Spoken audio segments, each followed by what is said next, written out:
Hey guys, it's Tarkin coming at you with another game of Total War Warhammer 3. Sayl the Faithless is the name of the game. Tides of Torment is out, and we're going to play. Haven't played it in some time. Anyway, we're going to get to it. Real quick, we'll just talk very briefly about Sayl the Faithless. He's in the Norscan faction. Norska's like just a name for all of the sort of chaos-aligned human tribes. These are in the far east, the steppe tribes called the Kurgan. It's not what they call themselves in universe, but that's what they're called. And this is like the Dolgan subtribe that Sayl is associated with. We're over here to the north of Cathay. So just a little bit about him. He's just a guy, and he betrayed this guy that he was working for. He had him set up a little ritual, and then he backstabbed him, basically.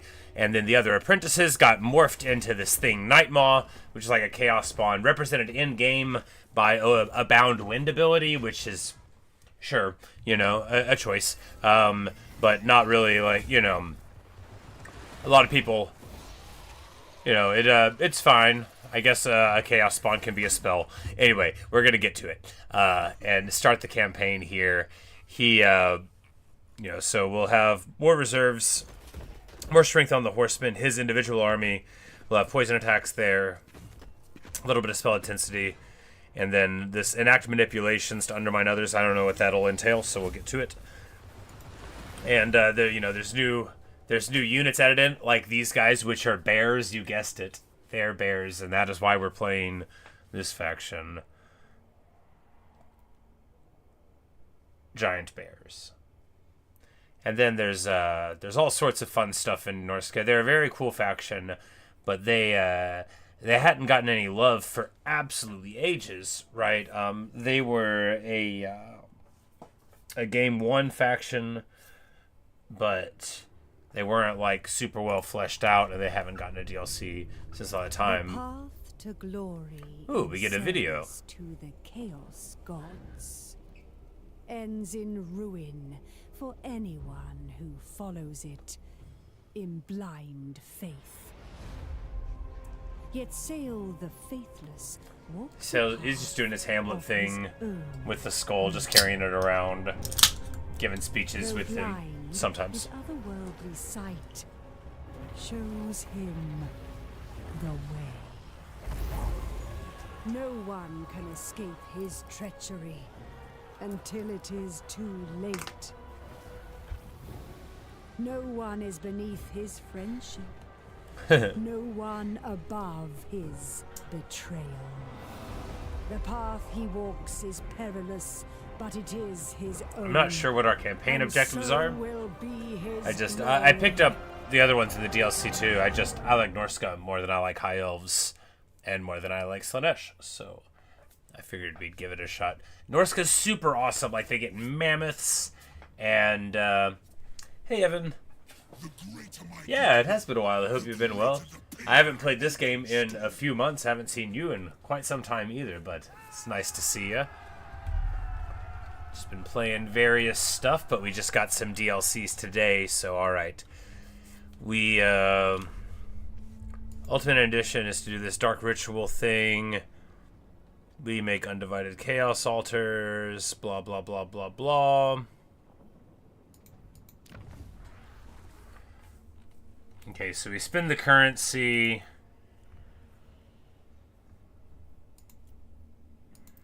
To do stuff. So you can pop like an enemy army and then get a rebel army there. Add units to an army eventually. You can force target faction to declare war on every other faction they know. That's interesting. Stuff like that. Anyway, we'll get back to that later on. Oh, it's about to tell me all about it. Blah, blah, blah. You do 4 of them as you make your Dark Ritual thing, and then you get down there, and you get a cooldown. Alright, cool. And then you'll get And if you don't go too much, then you don't get your dilemmas. Alright. So first up, we've got Valgar. We got a Filmer Noble. This is our hero here, Diabolic Splendor, which gives us... Huh. Okay. Says affects allies in range max 1. It's probably just him then? But I guess you could theoretically give other people bigger, but he gets Fear and Terror, which I'd be surprised that Fimmers don't do that, I guess, but I don't know everybody's thing. I mean, they would just have Fear probably. But so they're an anti-large armor-piercing guy, the Fimmer Noble, I guess, and that's awesome. Love that. I love a beat stick hero. We're just gonna go ahead and throw him into the army. Speaking of the army, what's Sayl like? I don't actually know, right? Okay, so he gets a mammoth eventually at level 22, and you know, horse and chariot before that. Perfect vigor for the horsemen in the army. And then there's like some monsters, and he can make them better. His specific things: movement, upkeep, wins power for everybody, just generic good stuff. Spell resist, weapon strength, magic attacks, regeneration. So automatically getting regeneration from the tree and then being able to get on a mammoth, very excellent. And then looks like we've got a Heavens plus Shadowcaster, so we get Wind Blast and Pendulum and Thunderbolt. Single-use Chain Lightning, not a lot of discounts for it. Decent caster, and then it'll be, you know, Norscan tree everywhere else. His trait is the one we already saw there. Alright, well, right now not that good at fighting, right? Right now he's just a sorcerer. But as we get, you know, once we get him on the mammoth, he'll be quite beyond just a sorcerer. Well, later, Evan. Hope you have a good rest of your day. And maybe I'll see you later on. Alright, so first,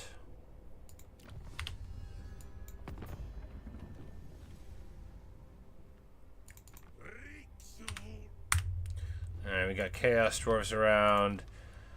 Victory conditions, we're just trying to do some stuff, win the battle. And the longer one is do more of the stuff and win the final battle. Yeah.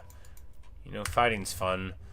Norscan can be pretty annoying, but... Alright, so we got some new stuff. Send our tribesmen to raid, fear, improve devotion.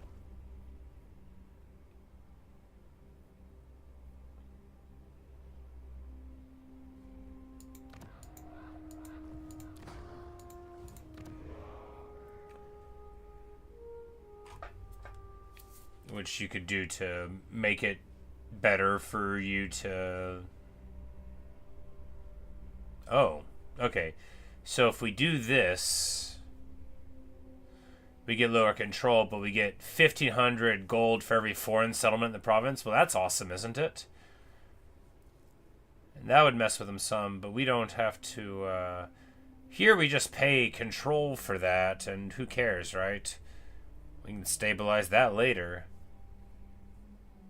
And then you can mess up all of your enemy stuff. But here we just hit that and make 4,500, which is just so much.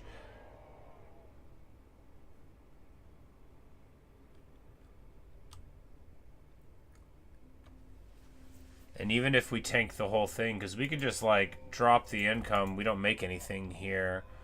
And that'll stabilize it slightly more. Yeah, why not? Here, so Norscan income, you don't really make it from your places, which you're seeing here, right? It's not really that good.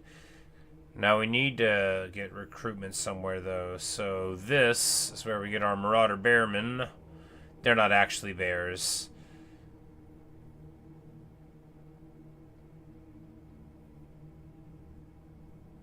But there is a guy who is actually a bear, and when we get him, it's gonna be awesome.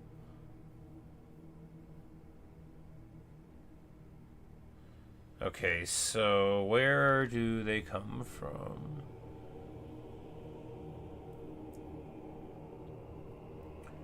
We get trolls. Another hero. I kind of want to get trolls. I quite like trolls in Norsca. Alright, so without further ado, we're going to fight. We're going to win because our army's bigger and we're, you know, very tough. Alright, so all they've got is javelins and then berserkers there. Alright, so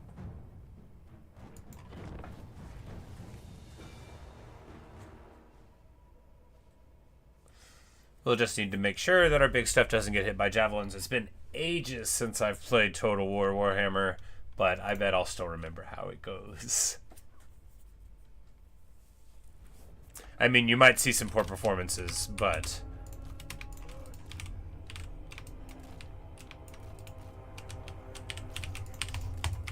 man, these maps are so small. I'm used to playing different game where... Alright, so the Etten has... Let's take a look at the cursed Etten. It's got a little apostrophe like it's a romantic poem. Alright, so 50-50 AP basically. I mean 45-55. Doom and Darkness, Flock of Doom twice. Enfeebling Foe. It's got dual personality, so when it's weaker, it heals and gives you magic reserves. And when it's stronger, it makes the enemy have negative spells and reduces the magic weapons and physical resist. And then it also has Strider and Vanguard. All in all, a very interesting thing, I think. And it causes terror. A fun little guy. Now, of course, we're going to need to...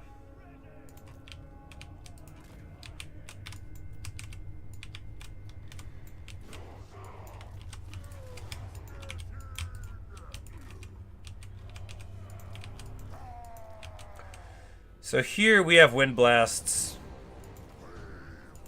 and then also Nightmaw, and we're just going to be trying to take advantage of all of that. We want to keep the big creatures sufficiently away from the Javelin Hunters, and these are anti-infantry, you know, poisoned light cav.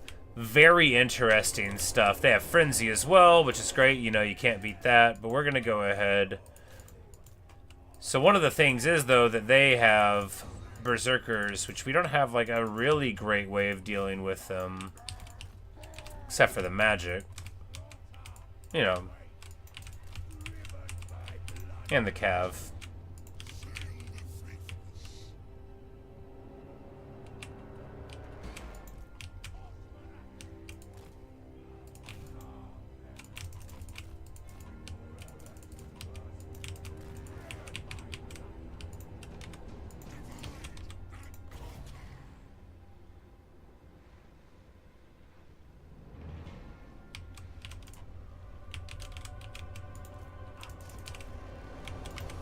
Alright, they've gotten around in the back. We're just going to keep on running here, here, and here. Flanking attack there and there. Get on top of them already. Wind Blast there, because we have got them. Oh, yeah, you know, might have hit me a little bit, but it definitely hit them too. Get the beater there on the berserkers. Get these guys coming out on the berserkers. Oh, we made the map bigger. That's not what I wanted. Oh, no. Alright, back into the action again.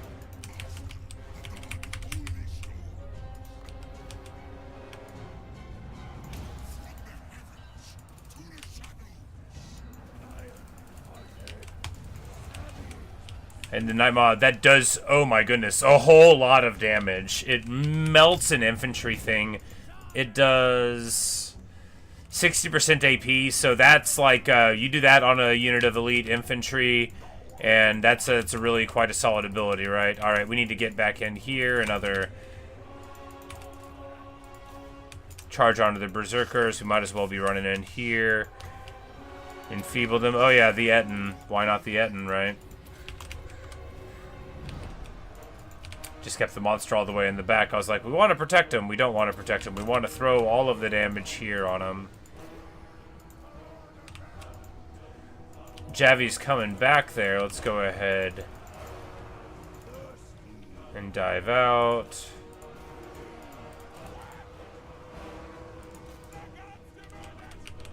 And then we hit Tor here. Now, general rules for Norsca is when you beat another Norscan lord, you can, like, absorb them into your faction.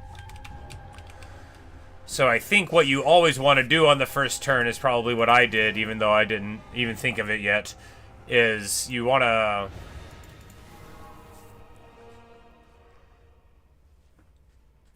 You want to use that ability to make your 4,500 gold, because you're going to confederate them right afterward, and I'm pretty sure you just always would want to do that, if it lets me do that. But even without the monster, a nice little engagement. We got beat up some. We're going to take this replenishment. It's a huge amount of replenishment, right?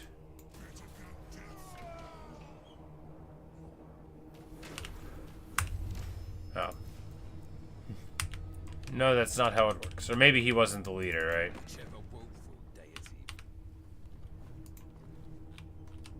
Anyway.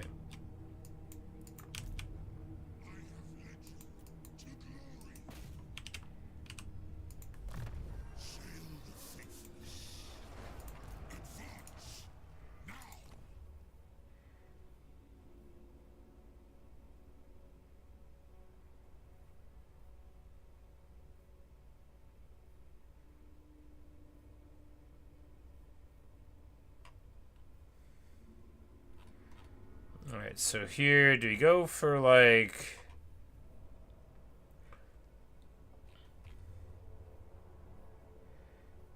And really, I kind of like grabbing 5% replen right away.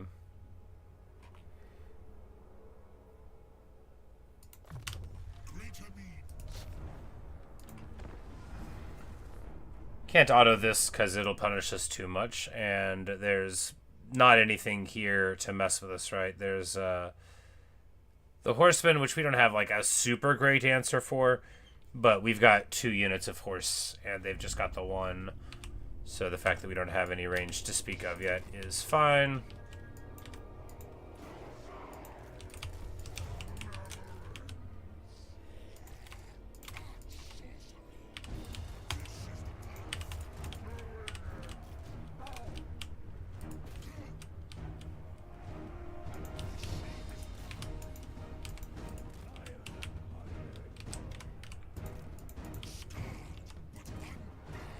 Because here, the Marauder Hunters are the only thing we really have to worry about.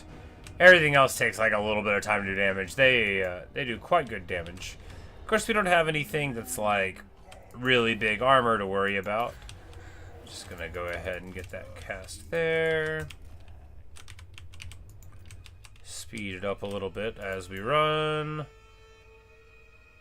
Man, I'm so used to playing the Three Kingdoms, the China game that I've been on in Total War. It's so strange to be like on these small battlefields with all of the magic that I know and love.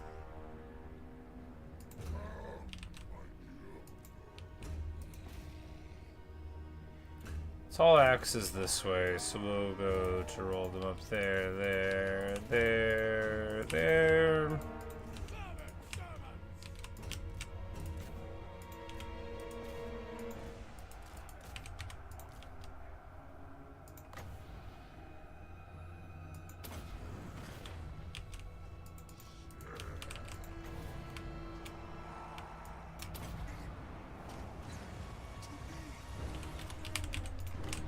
A brutal wind blast, and then here we're just going to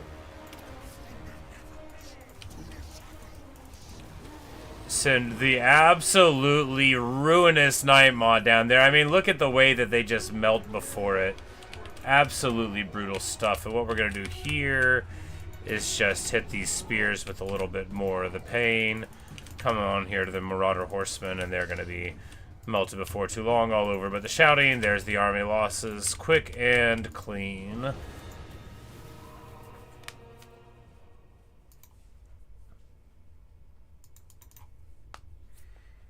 I really feel like the 300 hours I put into Total War 3 Kingdoms has made me a better Warhammer player. I'm more attuned to stuff like needing to get my cavalry in motion because of how good the charge bonus is there, but it's still really good here. It's just like not as essential, so it makes me even better. All right, So if we pillage and raise it, we can get...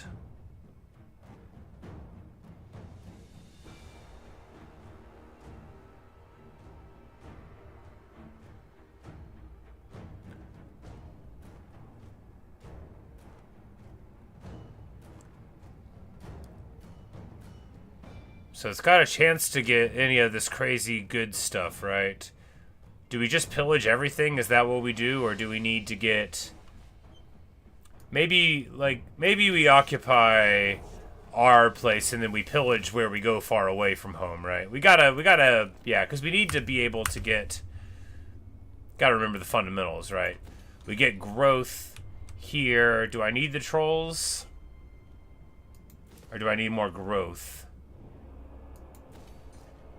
Gotta remember your fundamentals, right?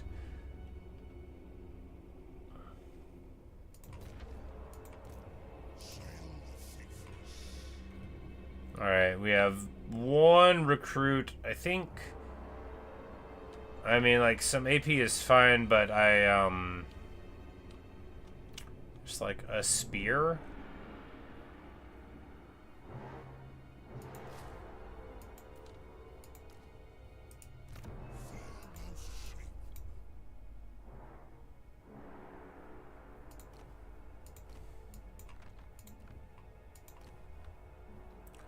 And then we get that, and then here we can either get growth or mobility. I think we go with growth first, right?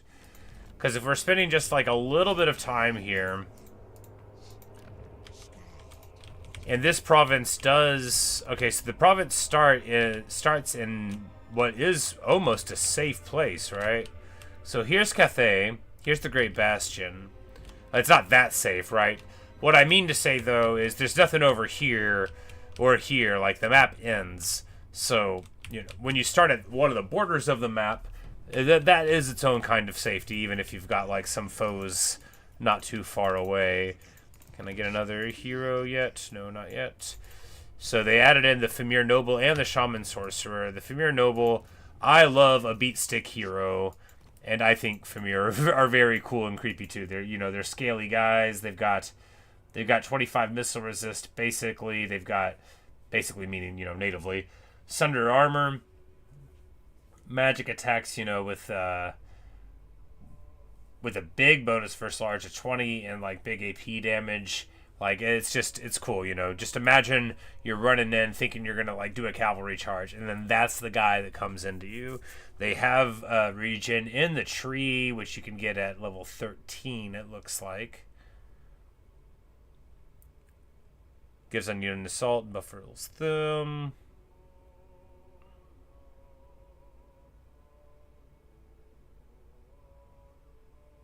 And they have a augmented abilities they give off. He's also got a missile resist aura, so very cool. And then you can run one for more movement and rating and stuff, and then one for making your Famir better. I am very excited to be doing like a scary, creepy Norsca faction thing. Alright, so here, new tree. Any faction with 3 trees in tech, you're in for a treat. They're always something good.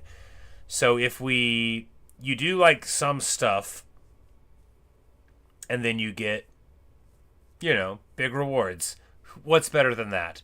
Here, win 10 battles against Grand Cathay or occupy Wijin, and then we get Mastery of Elemental Winds, Vanguard deployment against them. Mastery of Elemental Winds is going to let us get very, very high damage on all of our abilities without trying too hard, so that's super good. And then, like, yeah, so they make you better at fighting other people, but it's also, you get just from playing the game, you could target specific places, but just from playing the game and fighting your enemies, you're going to make all of your troops gradually better. And isn't that great? Once we beat Kislev 10 times, or occupy Kislev, we'll be able to, get, damage reflection on them. Very nice. But first, we have to figure out what we're doing here. Campaign movement range, but is there growth somewhere here? Yeah, so we go to Beware the Crow, probably. making our troops a little better at the start would be fine. But in general, if you can just get your growth going okay, because we want to get, like, good troops. Norsca, as a faction that doesn't, like, want to make a lot of money from their things, it needs growth somewhat less, but we still have to get it higher level, right? Because until we get to level 4, we're not getting, you know, the Chimera. Oh, it's so cool. That's one of the new monsters. You know, we got to get to level 4 to get our mammoths.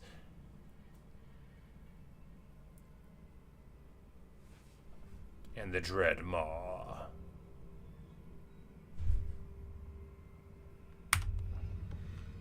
Alright. Do we want to manipulate anything yet? I mean, the earlier we do it, probably better, right?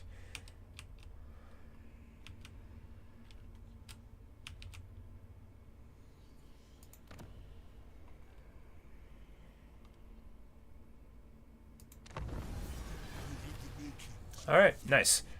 We use our ability and we get the Executioner's Axe. We mess with him a little bit. And that's going to give us Sundering and Executor. It's going to turn us into a pile of eggs. This is very good indeed.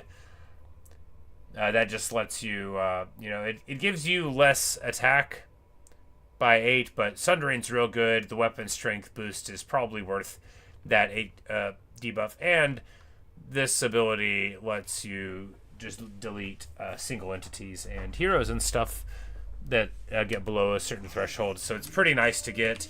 That ability used to not even be in the game, and then it used to be very rare, and then they put it on a blue item, and the rest as well, as we see now.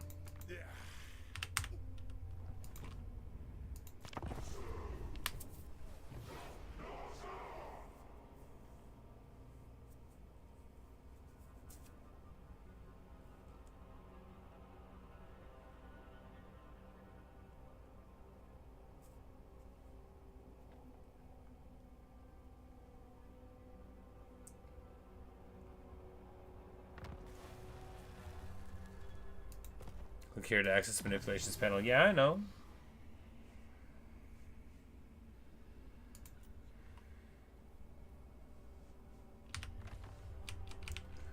Because we just need to get rolling on those, because those are part of the requirements for doing anything. And unlike most things, it actually gives you like double the benefit as you go higher up. So pretty funny stuff. Hit the beast tanner there. Might as well, right? Most of the times, the second level of a building is not twice as good as the first level. But we're just trying to get the growth rolling, because, you know, control makes the growth go down, but that'll be alright. It'll stabilize before too long.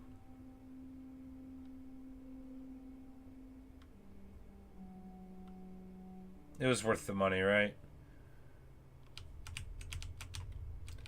It was, because now with our movement we can get all the way here. Yeah, we can get all the way here, which is just perfect, right? It's absolutely perfect.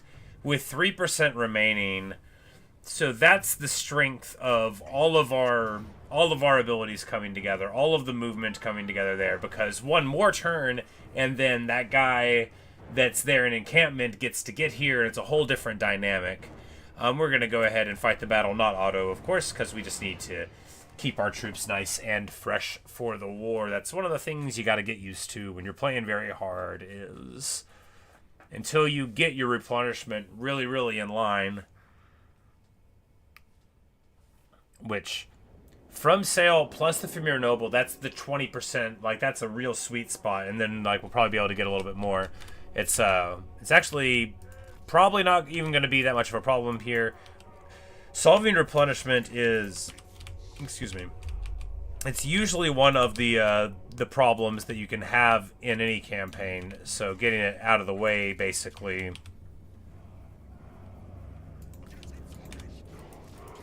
feels pretty good.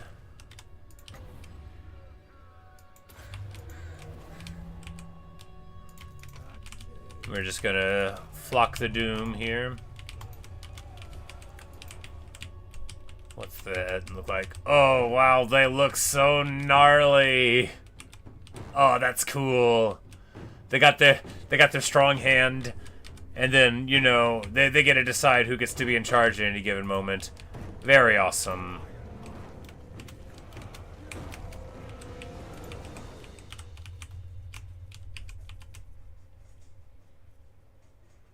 Love it. Guys on horses are very cool.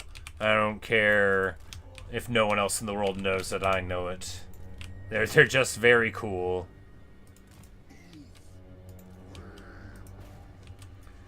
Famir is large, so we just put him away from the anti-large.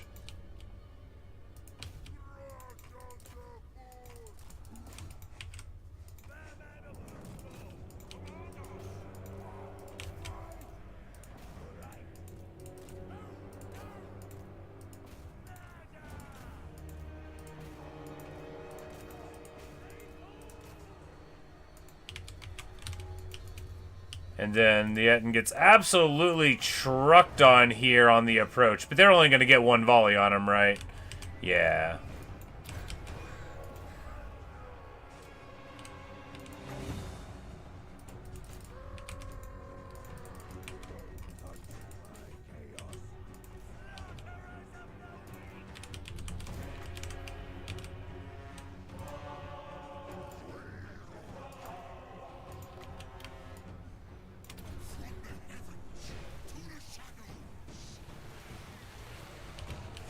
Yeah, it's just so much damage.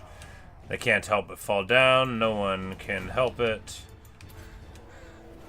And even with taking a big chunk of damage there, you know, you don't have to get too much back after one. You know, if you're only losing like 15%, you'll be fine. We've already got an extra 5, you know.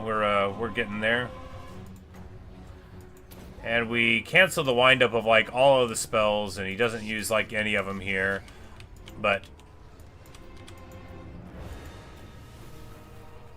one more clean little battle there to get things rolling.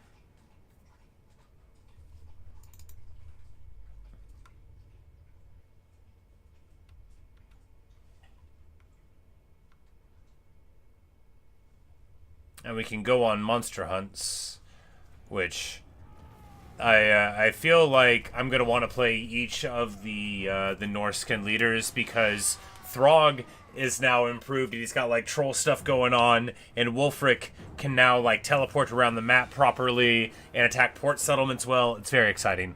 Anyway, we need to occupy this as well, right?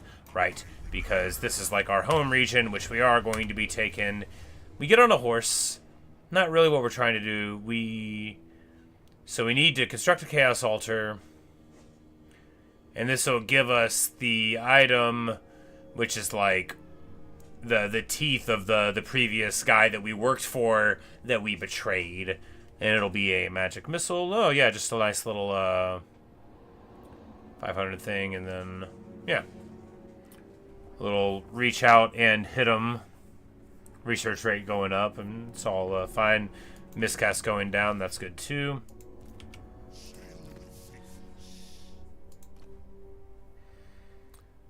Here we can start trying to level up there, or go here and get more nobles and higher ratings. Lightning Strike is smart, but is it like fun? Because we could just go to spoilers, right? And then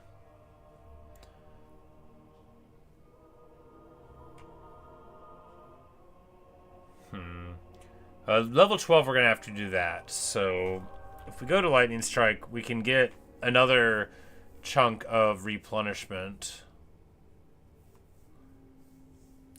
which I almost care about one of the others. We need to go just like straight blue line and not improve any of his magic, and just use Wind Blast and get a different caster. Seems fine, right? Well, but when's the quickest we can get another caster?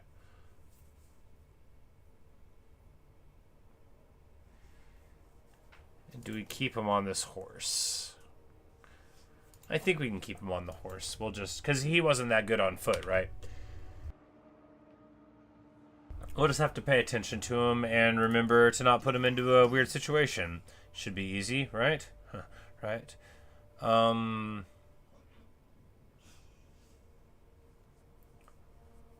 Yeah, let's just go to spoiler. Let's role play the Norsca thing, right?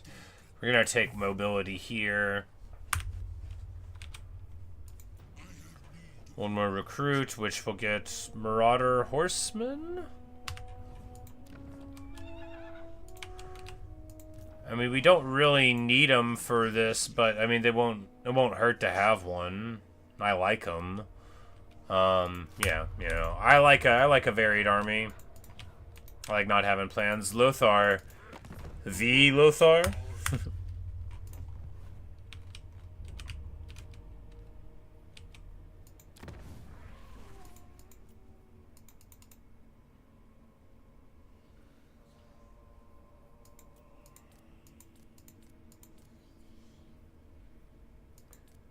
Alright, so you can have him move the skull, but there's a button if you don't like the skull moving to hold it still. I actually kind of like it not moving, right? Because it's got more of a... Yeah, you know. I like where they placed it there. I'm glad they put that button there. I know I didn't want it to move until they gave me the choice. And here we're just gonna...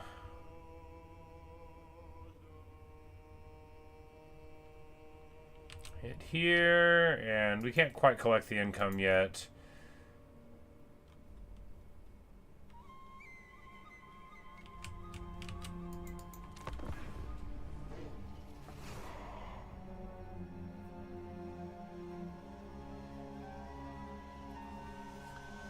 You know, maybe we'll lose our place to a rebellion, actually. Maybe that was a poor choice. I forgot that when you take a place, you get the public order penalty, too.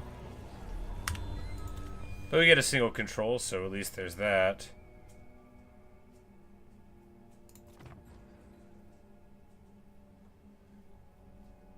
And we're going to take this 15 growth, which is either per entire province or per place. It's probably per entire province, but still like a bunch. And then next turn we'll wait, and then, you know, eventually there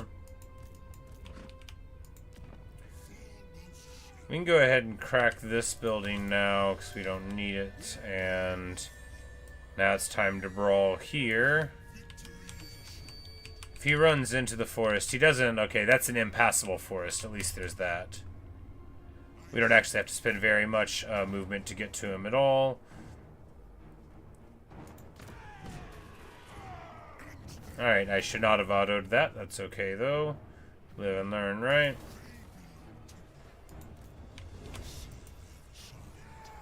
Okay, now that we've defeated him, though, we can confed him.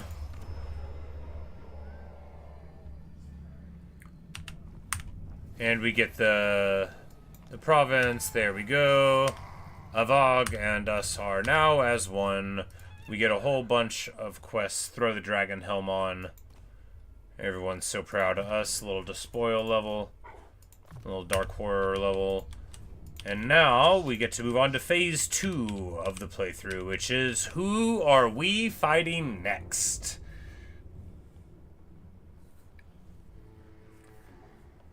Here, the instability is gonna be fine. It's gonna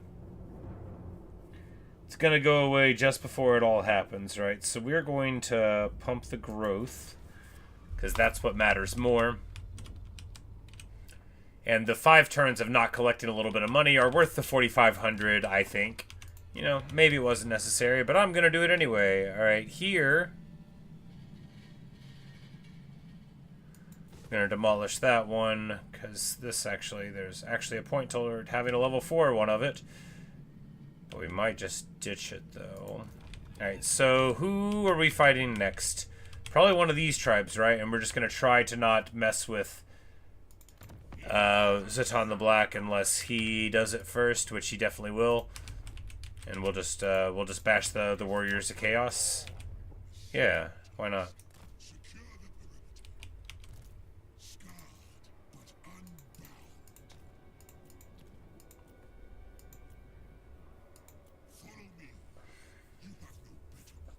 Alright, so we get just what, like a bearman? Good old bearman. I love these bearmen. They're so good. I love a good medium quality infantry. That's my absolute bread and butter. There's nothing in Total War that I like better than a unit that's not quite good enough to take, but that fills my desire to have a balanced army. I'm like light cavalry, couldn't live without them.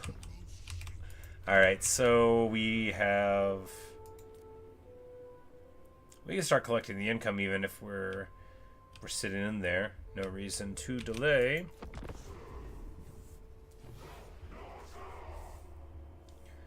Recruitment so limited, but there's probably commandments and other stuff to help that out, buildings and the like. But you know, we're just getting our crummy little army gradually bigger.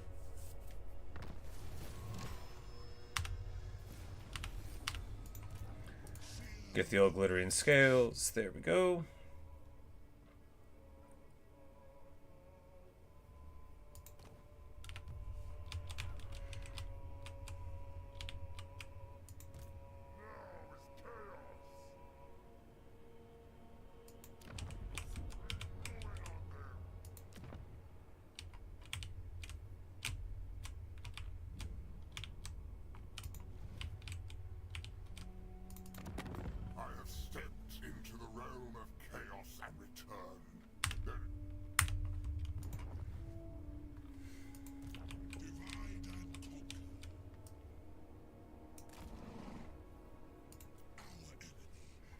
Alright, so now we've got 2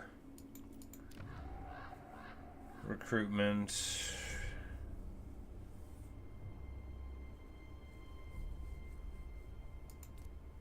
When you're not collecting income. When you're not collecting income, it reduces 1 more.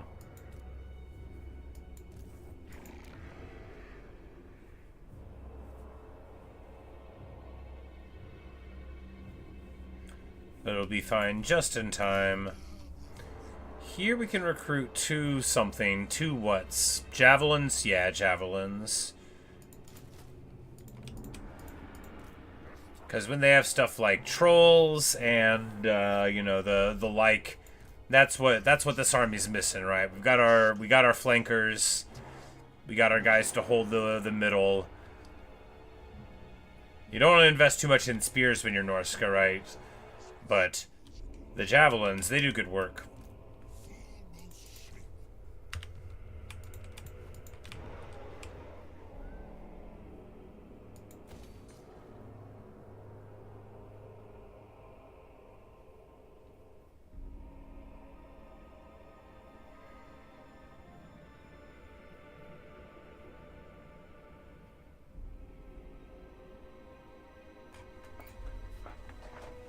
What? Alright, so the level 4 smithy gives you +1 global recruitment faction-wide. That is something.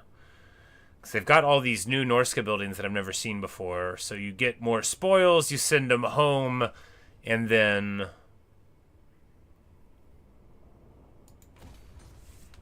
you know, they allow you to build cool things. Sort of like a Dark Chaos version of the Chaos Dwarves economy. Just gives you another thing to think about. And let me say, I think it's cool. You know, I bought this without learning anything really about what they were selling me. It's not really like good as a consumer. I just knew that I was gonna get it. Look, I played a lot of Total War Warhammer. I was thinking, I'm like, maybe you should wait. And then I was like, you know, what are the chances, right? What are the chances that you're actually not going to want it? Like 0. Might as well have just gotten it. So I picked it up. I was like, reworked Norsca, couldn't love it more. What did they do? I don't know. I'll figure it out. Plus, that's fun, right? You know, if you already think you want something, why learn? Now, that can, like, really come and bite you, but, you know. I believe it'll be good to play someday, even if it's not good now. Alright, so here, Zhatan the Black has gotten himself into a little bit of a predicament in that he has extended himself right here.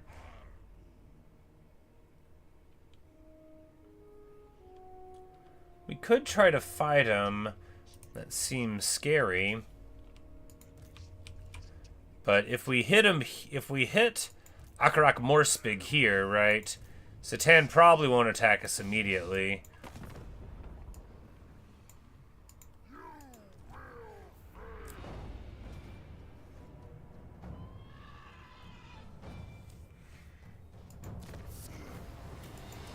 He might, though, because we allow ourselves to get so beat up. And then we can do, like, a Chaos Altar here.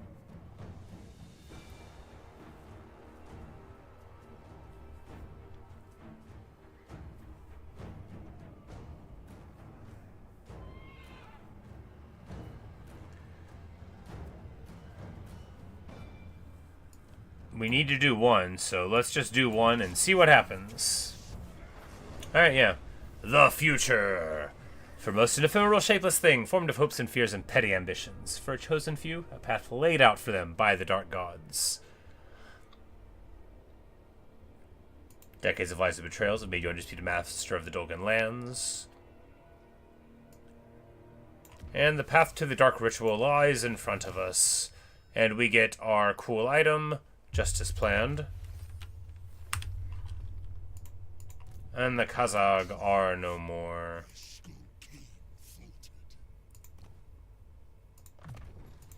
A little more despoiling, a little more mobility. I'm like, these are growth guys, not replenishment. One of the other ones is a replenishment one.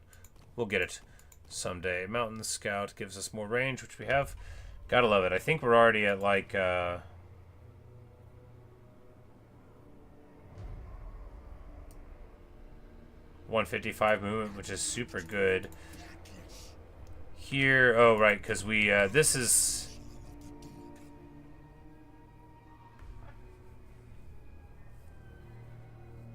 Okay.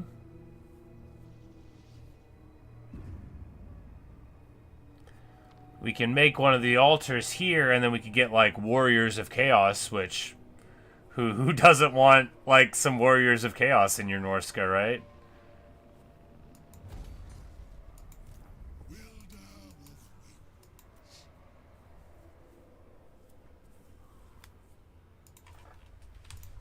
All right. Well, that's how that mechanic works, I guess. Ish. We're there. Zhatan can't quite get to us in time, so even if he declares war on us, we can, like, run away. But we'll get a little stronger. We'll move up here and recruit a couple more. Well, no, like, this building will finish next turn, and then we'll be able to recruit here. And then, ideally, we'll move down and start bashing against the forces of Cathay there, but we may well be fighting Vilitch. Oh god, this maybe we just go kill Vilitch and then we won't have to deal with them later. I think that's probably the play, but how do we do that? We'll have to work on it. Ah man, whenever I was thinking about where we were, I wasn't thinking about Vilitch. So, Vilitch the Curseling is a Tzeentchian warlord guy, and he has the distinction of being a character on the battlefield where you'll swear that you've got it under control, and then you'll look up and everything's still alive, but not your stuff. It's pretty crazy. Alright, and then here we get Angry Gods. That's alright. After all, they're happy compared to how they were before, and now, you know, public order stabilized. We got away with our big money at the front.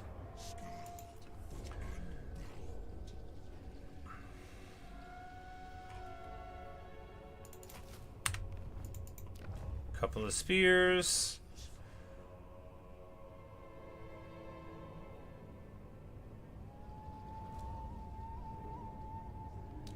Oh, and I guess you get the growth from, you know, the characters and such. The Angry God events happens too. So that's another reason. Oh, okay. So you get the Swelling of Doom, which probably would have been better than Despoilers, right? Because that lets you upgrade your thing here to getting more, steal 7% of the other lords and... Oh. Huh. So we can just get experience from other people doing their thing. Well, that's pretty good. Do we want these spears? I mean, yeah, no, because we can move like here and then recruit the bearmen.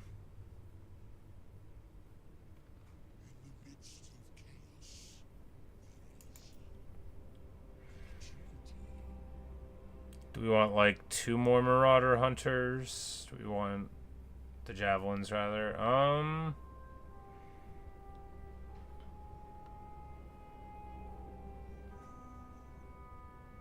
Probably.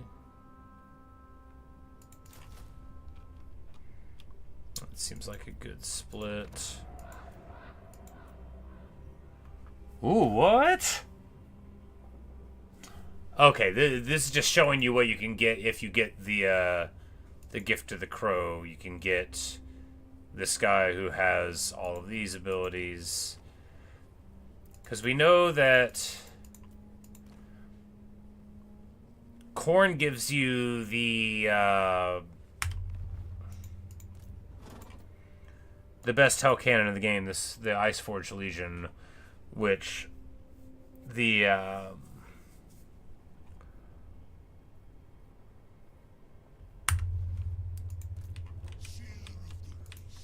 the Chaos Dwarves can just get. It's the best. It's 4 hell cannons, so a hell cannon's a single unit artillery thing that's unbreakable, led by Chaos Dwarves, blah blah blah blah blah. The whole damnation is 4 of them in 1 unit slot, so it's 4 times as good as a hell cannon. And a hell cannon, to be clear, is itself one of the better artillery pieces you can have in the game. It's not individually going to be better at any single thing than any other one, but it's wonderful. It's also unbreakable, so it takes a good bit of hitting, and they have sort of like homing projectiles. They're really wonderful pieces. That's the one I basically always go to whenever I play Norscan.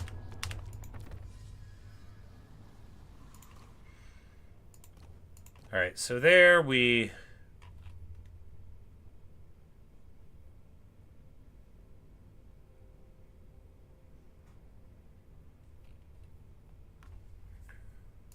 go here for the movement, because up here it's just, you know, friendly stuff with friendly guys. More research, I mean, that seems okay. But here, you know, if we go to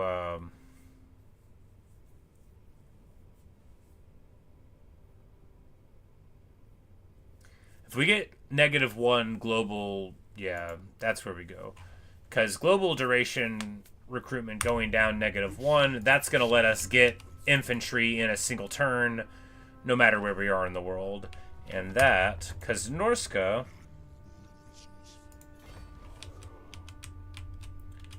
can raid, which gives 20% casualty replenishment. Oh, wow, I didn't know all that.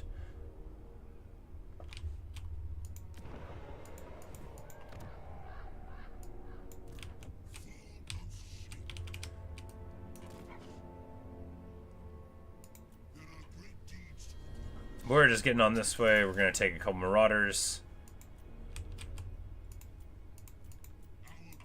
And be ready to brawl pretty soon. Yes, pretty soon indeed. Leveling up there. Money's in a good spot. We could break this building. I think we'll just let it ride for the now.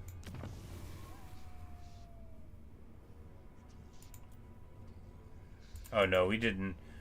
That was on its own individual cooldown, but we can...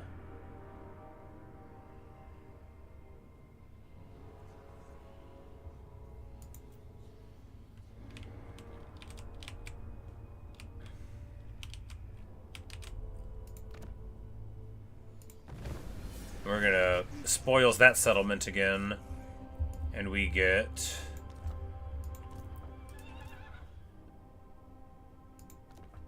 a huge AP chunk onto the weapon. Gotta love it. And they're currently under siege right now, which means we'll let those guys do it, and then if they take it, we'll just bash them, and if they don't...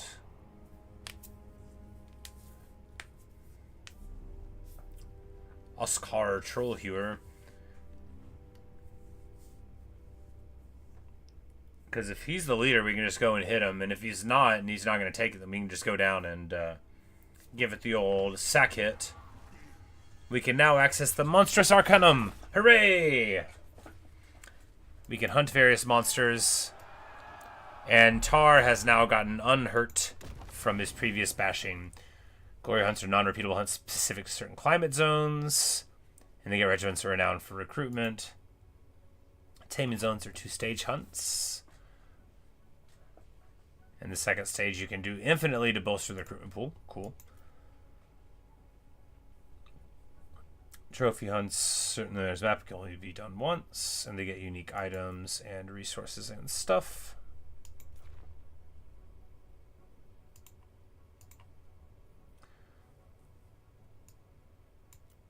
You can choose one of the Lord's parties, and then other Lords can assist with the search. Got it, got it, got it. And then you can get Supreme Hunter status. Cool. So when you've done all of the hunts that are the Supreme Hunter, you get 15% ward save for the monsters you get through this, regeneration for all of them, capacity for all of them, and 20% weapon strength. So basically, if you do all of this and you want to keep playing the game, it's all your oyster, right? They'll be stronger, more resistant to damage, and they'll all regenerate. What's not to like?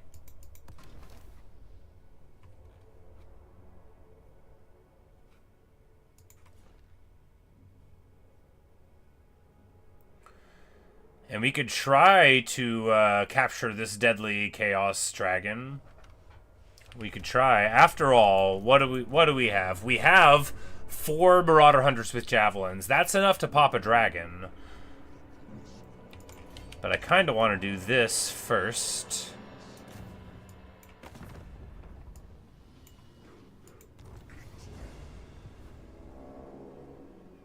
Amazing, because we can throw a Chaos Altar here.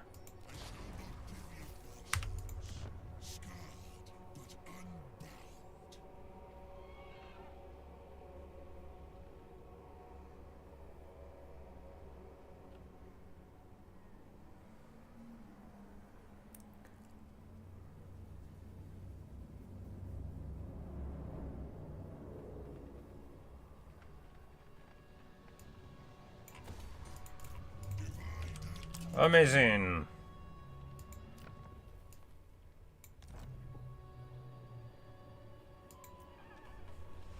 Just get some more altars going, and then, because, like, if Vilitch, like, breaks in the wall, we're just gonna, like, run in and try to snatch Wei-Jin. But if somebody else gets in through the bastion, we're just gonna walk right in, right? We're not gonna care that we're trespassing and that everybody's mad at us. We're not. We need to get access to the Fimmer Nobles. That's the next priority, right? That's gonna be...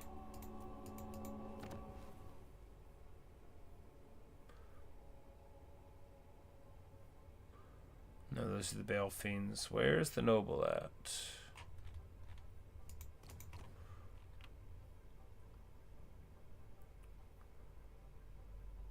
Oh, okay. You can just get them in the Fog-Shrouded Fins, then. Which we'll be needing to get anyway for Fimir Warriors, which are so cool.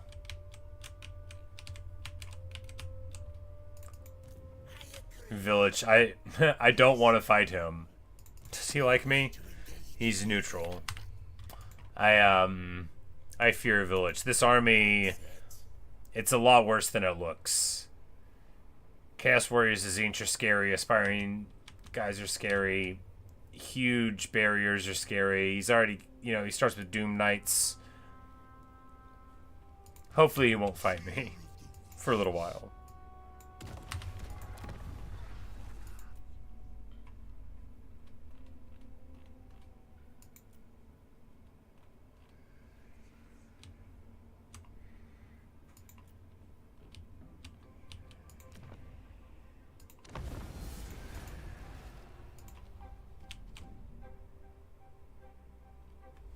are just doing our whisperings. And then if we just do a couple more altars, then we'll get to the first one of these ritual things. So we're probably going to go over here and try to pop the Foundry of Bones, but I guess we might have a problem with Vilitch. If we can just eliminate Vilitch. We need to get Vilitch, like, in there, and then we'll run and take his house.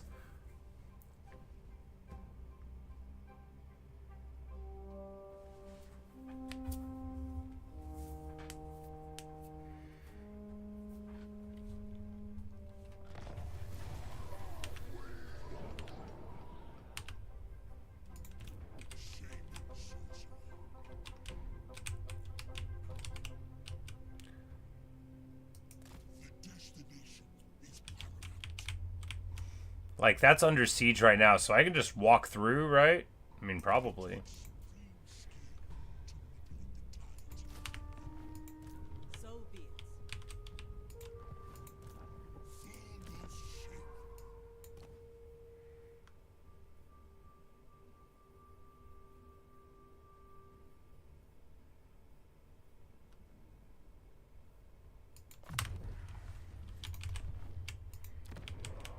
Alright, they're leveling those up there, and now we can start putting, now that our growth is significantly better, we can start leveling up all of these places too, yeah, because we can afford it.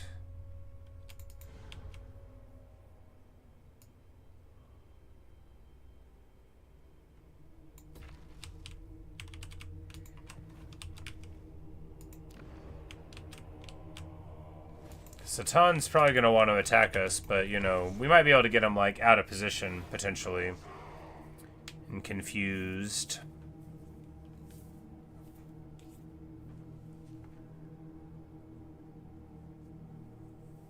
Maybe. Vilitch wins that fight and raises the Dragon Gate. We need to get over there and try to take it. Hey, look at that!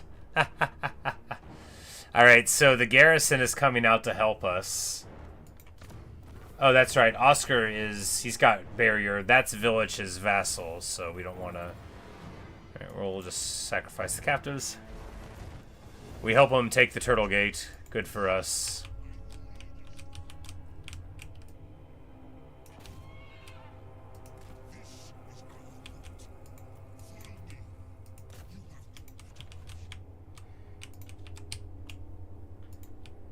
Yeah, it's hard times for the folks at the Bastion, right? We're not really cooperating with them very well.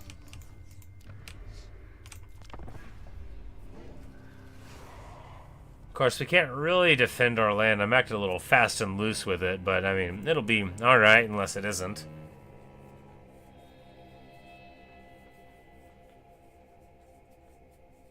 Alright, Vilitch does take the gate, but that's okay, because I'm just going to walk right through it, and he'll forgive me for my trespasses, as I've forgiven him. And if not, hey, what are you going to do, right? Weapons of blood or armor of blood, you always take the attack. You always take the attack, and I'll tell you why. Because you can be more careful, maybe, but, you know, we...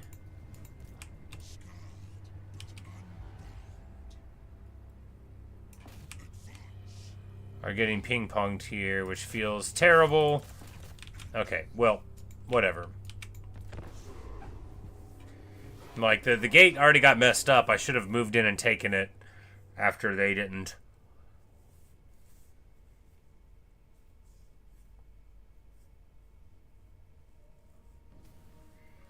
Because I don't, like, really have, like, a plan for this Cathay incursion. We're just gonna, like, try to take a bunch of stuff and not die.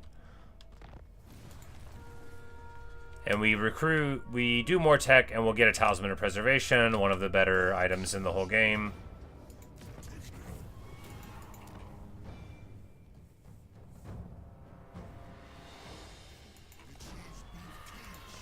And we build...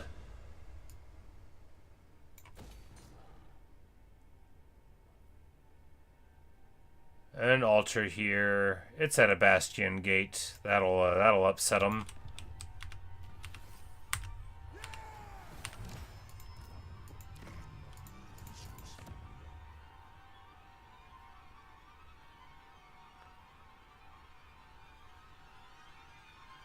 We can hit the growth here, and that'll let us get, you know, a better altar. And this is a great place for an altar, right? It is. It is a great place for an altar.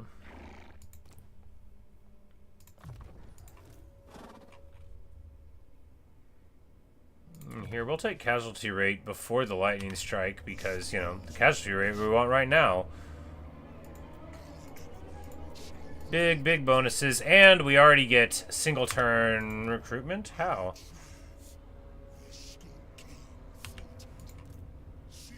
You know, it's more expensive still, but, you know, we do have a maxed army in size anyway, so we don't need to worry about it. Alright. Wonderful. Still making a little bit of money. We just need to get this Fearful Noble thing here, and then we can get another one for our army.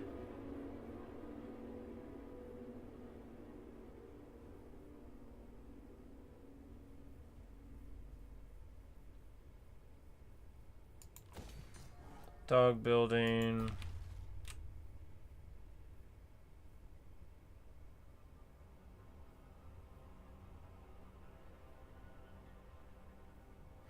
Oh, if we get this one, then we can get it at a level 3 place. I see. And it gets you all of them earlier. Well, Marauder Champions are awesome.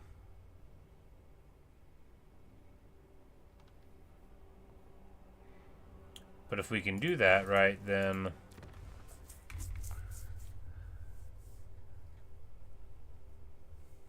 Okay, now I'm starting to see. Because we can just build the infantry thing. Yeah, we'll crack it there, and we can build it, like, over here.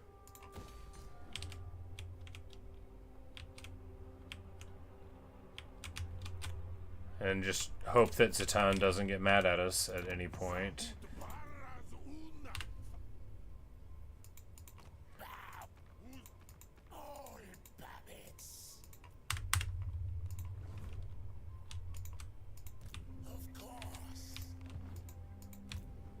But we can just, like, try to carve it up with Vilitch and then, like, I don't know, like, run away from them if things go bad.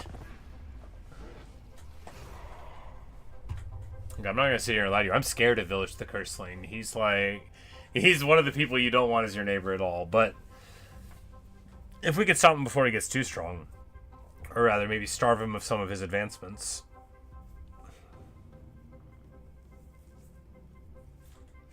Wait for him to fall in battle to somebody else. Ho ho ho, what's this? We get a quest to win this battle to get the Viperous stuff, which will give us leadership for the horsemen, raiding, upkeep, blah blah blah, and casting imbuement to give you, whenever you're casting, melee damage, reflect, poison, and damage resist. Cool.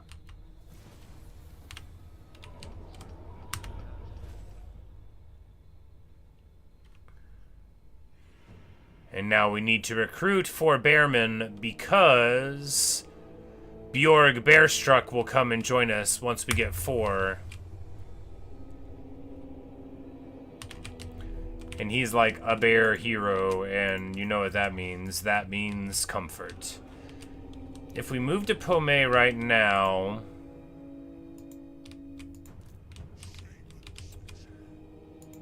we get a war that we don't necessarily want.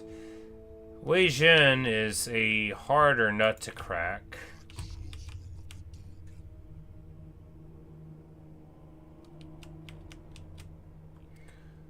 But if we just fight Miao Ying right now, what's she gonna do, right? She's strength rank 4. That's not great, but she's at war with everybody else. And, no, she's just at war with some guys. Well, what do we do now? We could back out or not. These are the choices. He is the vassal of Vilitch, and I'm afraid of Vilitch, and I'm afraid of Zhatan the Black, so... Guess we're going to Po Mei.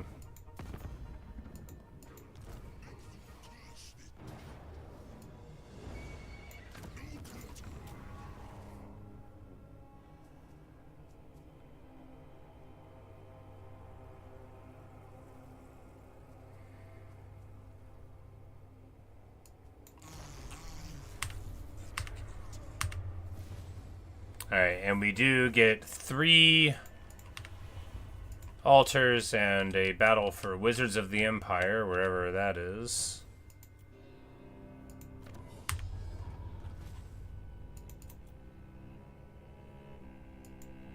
It's over there.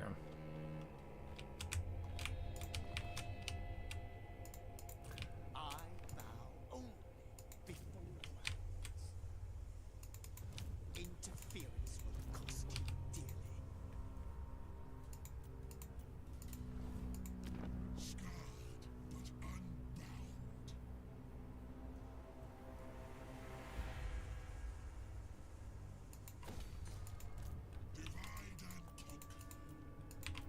We're probably going to need to back out here, right?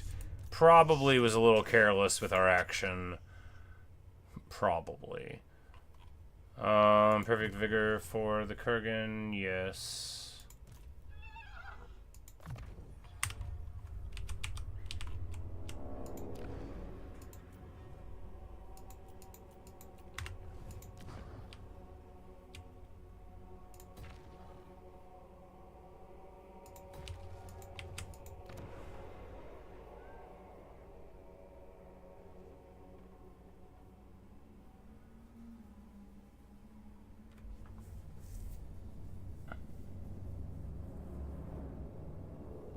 Oh, that one's right there. I'm like, alright, so for getting that one, we can go to the mammoths. Yeah, and that'll let us get the sorcerer. Yeah. And then we're broke. We need to go here, though, so that we can get the Kurgan dudes.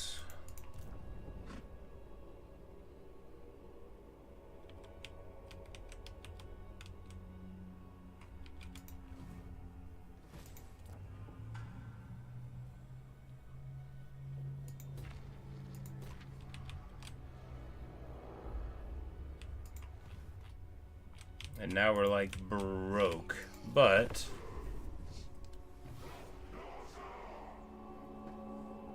oh no, I think we just lost.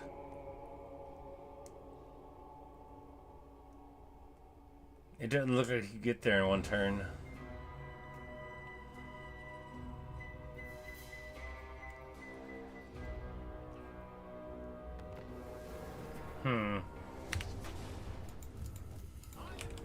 Oh, goodness. It says we're going to win this? Alright, it says we're going to win and lose literally everything. Well,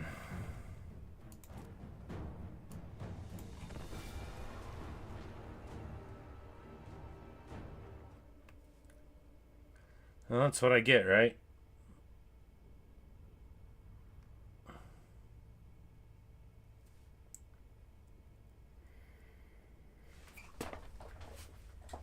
Let's see what we can do.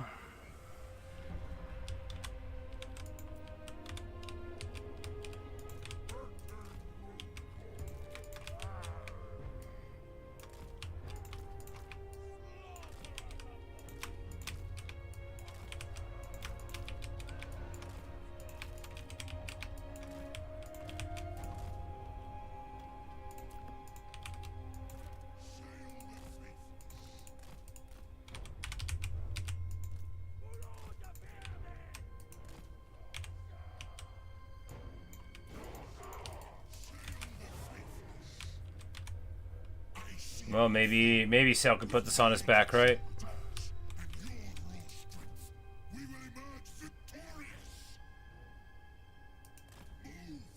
Because if these fools are gonna like sit still and let us brawl, then they're gonna be really, really sorry about it. We may not be like super tanky, but this is Warhammer and we're on a horse, so they're not gonna be able to do too much to us.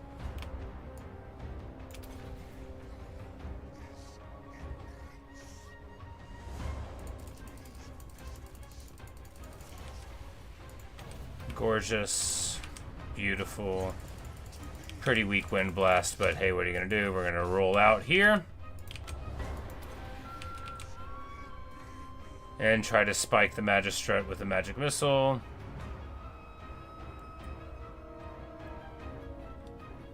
Super, super long wind-up time for it. I don't even know if it hits. And that gives them plenty of time to start shooting at me. But hey, you know, that's a bunch dealt with from the Warriors. It's just that, you know, there's so many of them. And so few me. But we've got a couple more.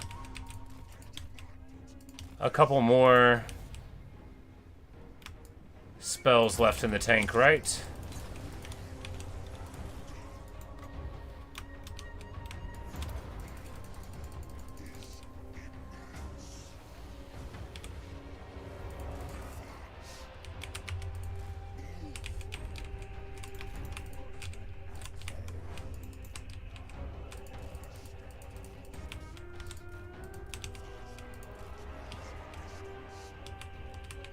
Alright, we got the birds here.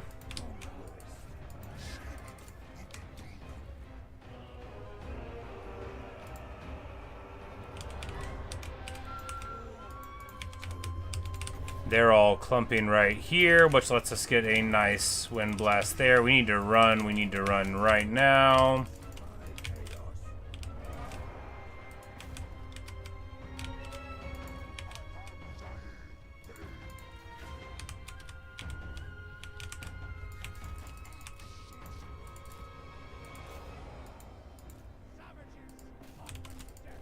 Wow. Brutal.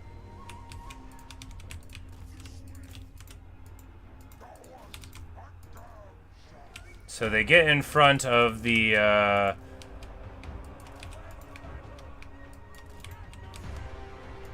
javelins and we light them up. Grey Hunter's just getting shot.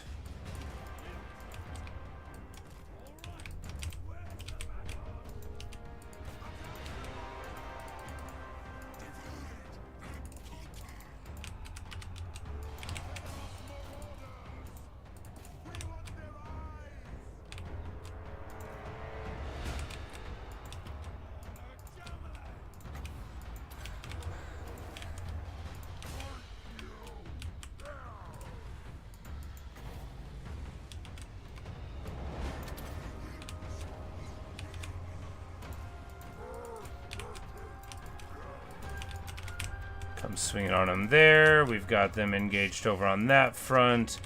Pyramidal Noble is smashing. We've got one more Night Maul. We're going to make it count right here.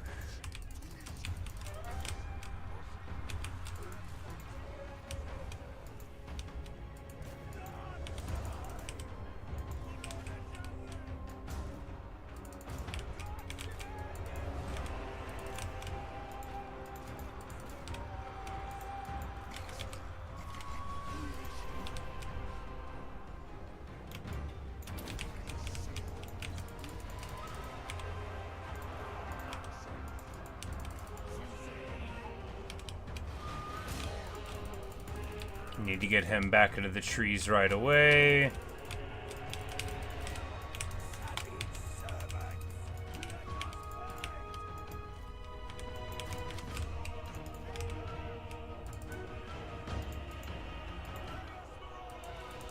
We don't have anything to take advantage of this clump. We need to, yeah, we need to get in on these archers.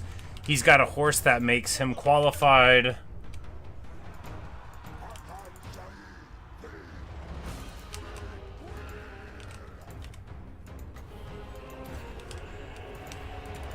Yeah, because if we can just get them running, right? And we can. We're going to get this here and here. A wind blast there. Beautiful stuff.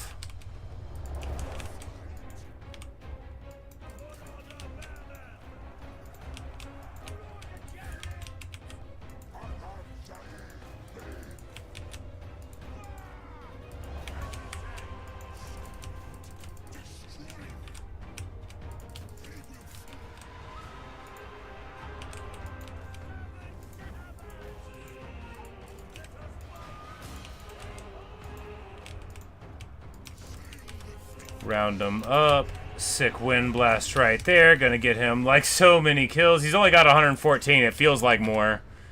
Oh, it sure feels like more. Alright, alright. We're engaging all the way across the frontier, and he's keeping them all so busy and so honest. Gotta stay in motion. At least we know we can't get knocked off of our horse like in Three Kingdoms.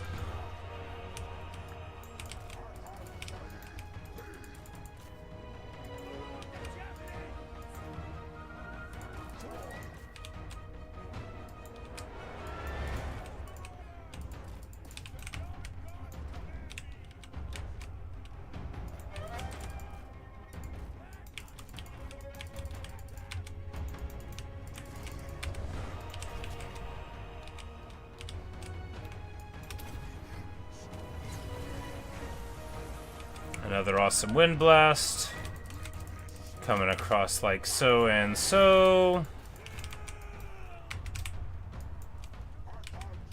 Alright, we have not managed to get this single group of Jade Warriors cracked off.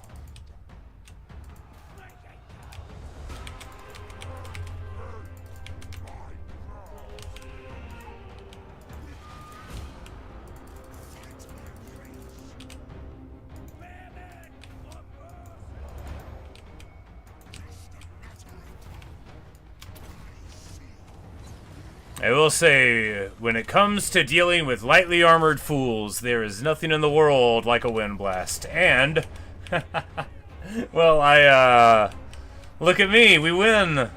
It just goes to show what you can do with a little bit of courage and a big cursed Etten.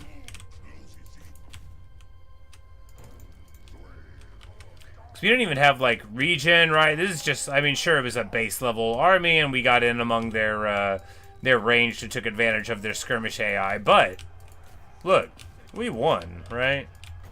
We won.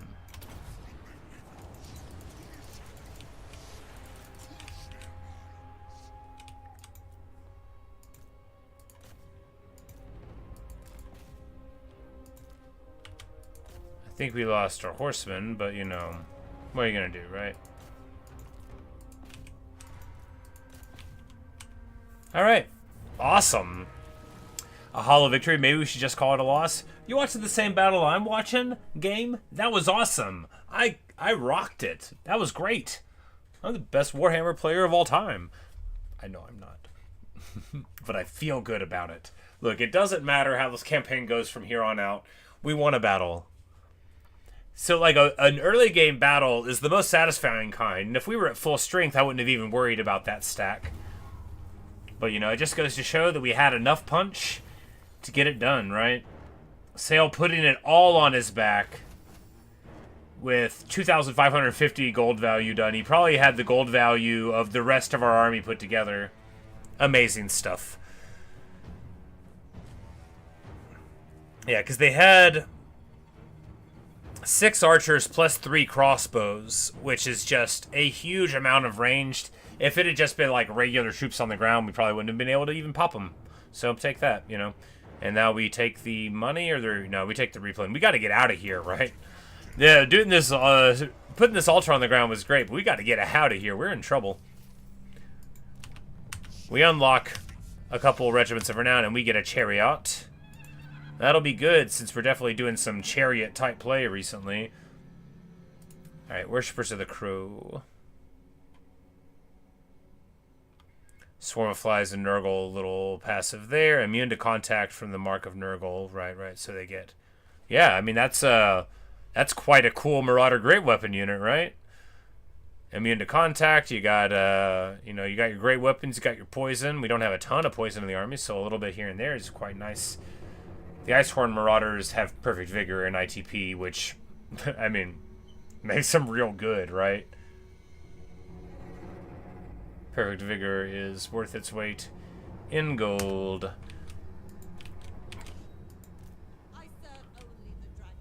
It's like, now do we try to fight this guy and then back away? I think so, right? Yeah, so we're just gonna chase him down. And then we'll run away and like go to encampment or something and try to recruit a little bit more. But I mean, like, why let him go, right?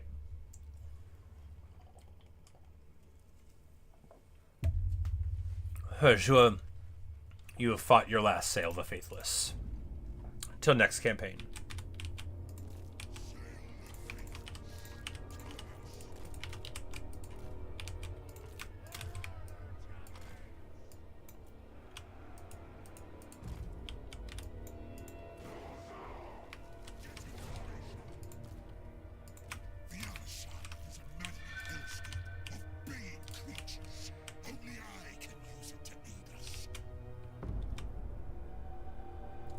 Like, do we even have Strider? We don't.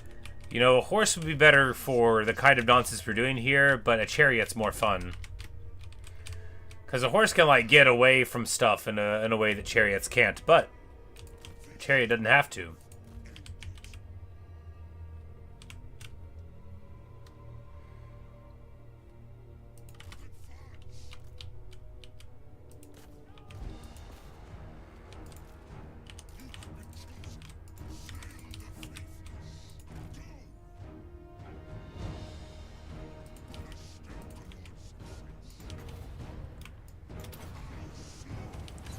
Because really just having them... The problems they have shooting through the trees are worse than the problems I'll have charioting through the trees, which are basically non-existent. I'm having a great time. This is Sayl's party, right? If all you have is one chariot, chariots are very easy to use. You just click ahead of you and cackle. If you have more than one chariot, it can be a little trickier. Once anyone's on you, especially in trees, it's a lot harder to get around, but...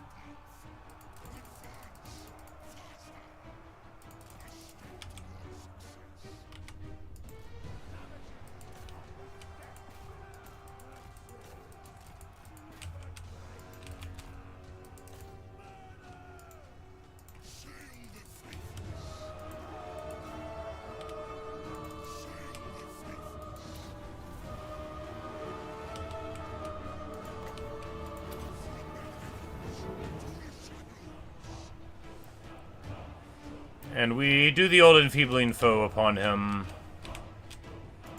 A chariot doesn't really want to fight a single entity character, but he's not like a strong one. And it's about sending a message. We send him tumbling, end over end.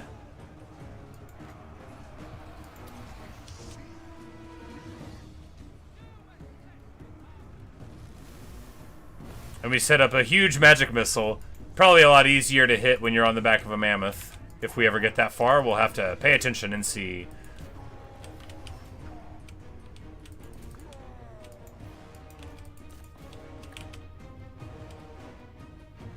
And he's trying to get away now, but of course we're gonna try not to let him. We're gonna push him all the way off the battlefield. We're gonna push him all the way off the battlefield, and the execution hits. There you go. Never should have come here. Beautiful stuff.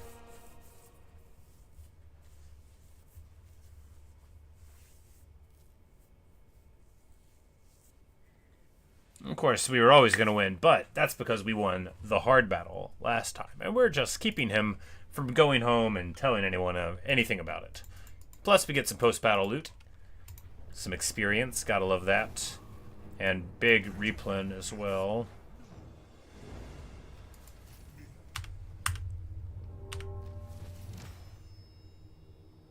And now we've won 10 battles. We get our Huskarl plates.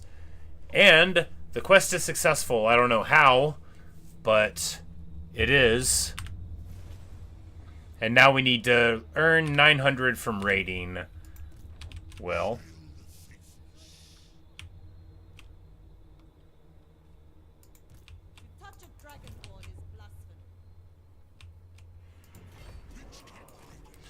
We're gonna go up here. Grab those. This finished. We can get another hero and get him en route. Uncompromising gives he can get unyielding assault from the tree. Rabble rouse gives I mean, none of these are good abilities, but we just need to get one in the pipeline, right? We need to get one going. He starts at level 6, which is awesome.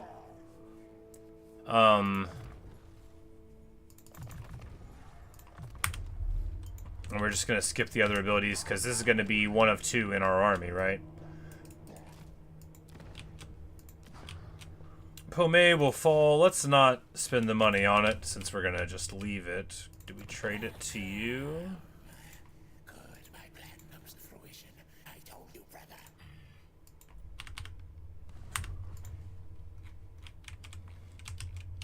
Zhatan is just like sitting there, you know, he's already level 9. How? How'd the man get to level 9? He's just been chilling. It's all good. I mean, I'm already level 11. It's only turned 14. We've been hoofing it, right? We've been making it our way.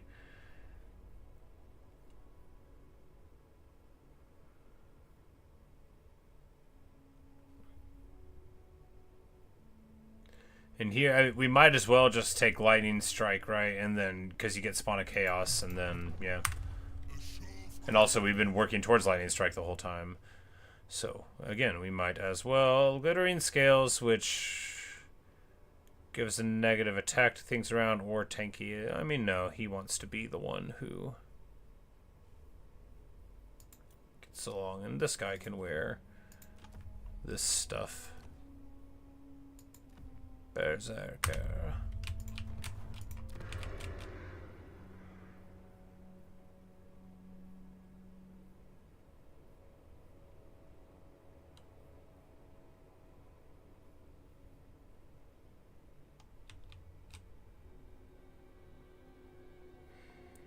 And you can send your spoils home, and then it'll convert them into money at a rate there. Cool.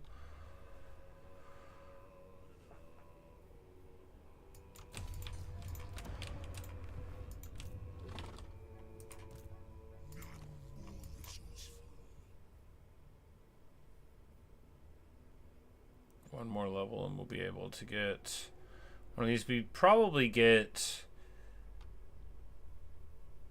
like Born Pillager, I imagine. Just something that helps the whole army first.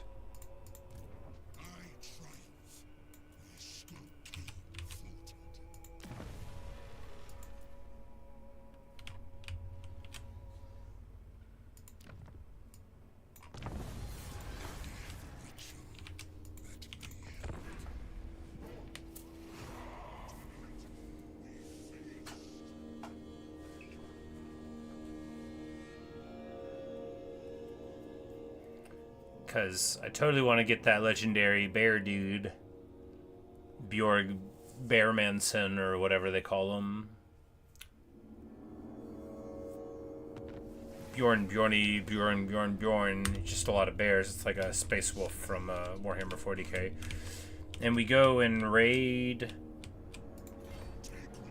Wei Zhen, yeah, because this is... You know, it's not as much money as we could get, but I guess we raid here, and,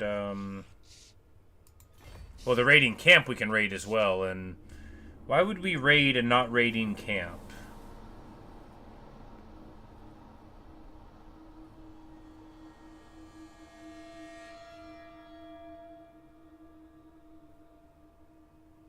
Oh, because there's no movement penalty to going to raid. Got it.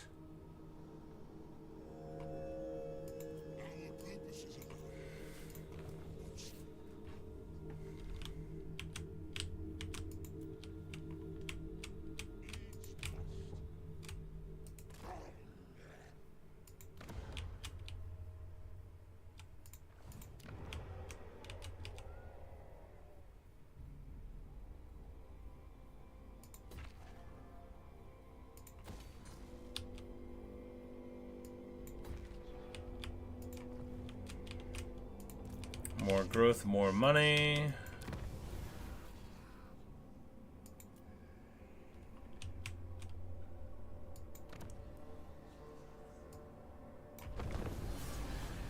me get Book of Ashur.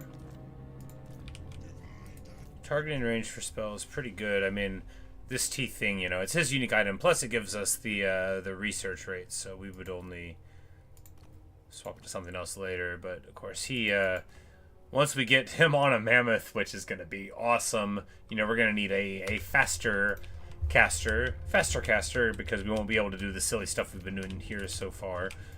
But before too long, we'll be getting our shaman sorcerer. And we'll see how they want to roll.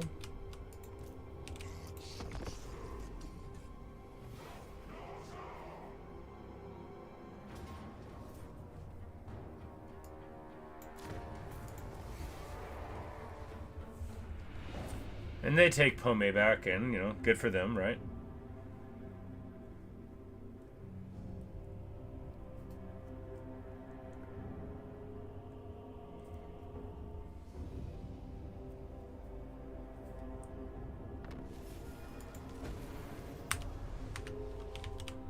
And the wardens have been destroyed. Get wrecked.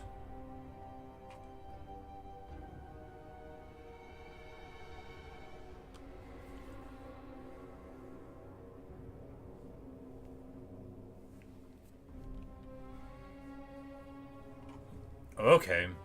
The higher your Dark Ritual things is, you can get these effigies, which give you damage to Chaos Warriors and upkeep and stuff faction-wide. So you could eventually get free Chaos Warriors with super high stats. You know, if that's your dream. It's one of mine now. Speaking of dreams, we could get Chaos Warriors with freaking halberds into our troops now. And they just cost like a normal amount. We have got to get out of here so that we can get some heavy metal. Oh, man. This is going to be exciting. Chaos Warriors, we're going to back them up with monstrous infantry like the Famir and the Skin Wolves. Oh, it's going to be great. Because, look, Marauders are fine, but you know what they're not? Chaos Warriors. Will his tree buff them?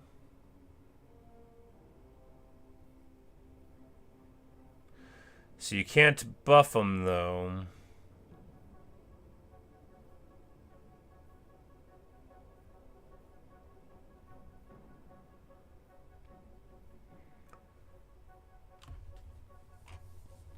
That is too bad.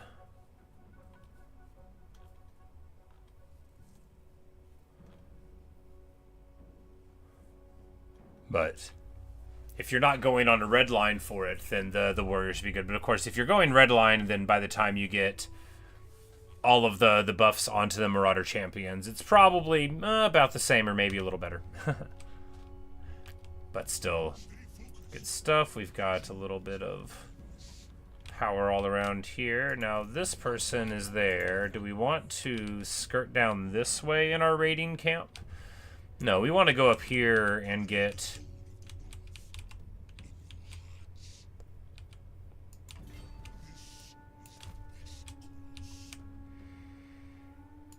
a little closer to home. Yeah, and now we can drop these Marauders. You're paying 100 for each Marauder, right?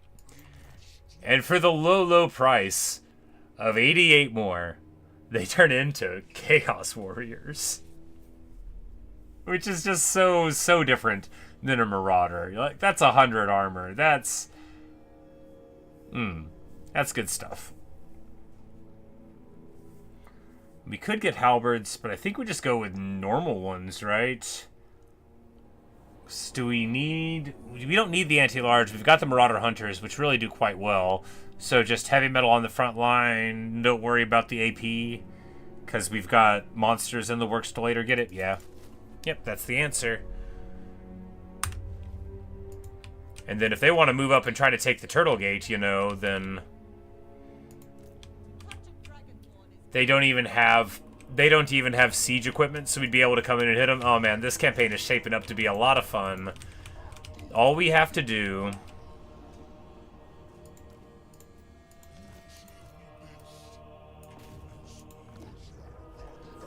is dodge a war with our neighbors for just a little bit of time. So I don't even know what Vilitch is doing. Because if he's not like home right now, then we could pop him. But you know, you gotta be careful when it comes to Vilitch the Curseling. But anything if we could get rid of him though, that would be quite the coup. And a wonderful time. Of course, this is like totally safe over here. They can't teleport over here. You can't get on the water and come up over on this side. So if we take out Vilitch and we have here, we've got like the safest possible corner of the map, really. And then we can go and maraud if we can get away with it. Zhatan the Black is okay with us right now. And we won't have to trespass him again until we try to go home. He is just hanging out. My man is just hanging out. Oh well, let him do it, right? He ain't hurting anybody. And if he is, he's not hurting me. So that's the same.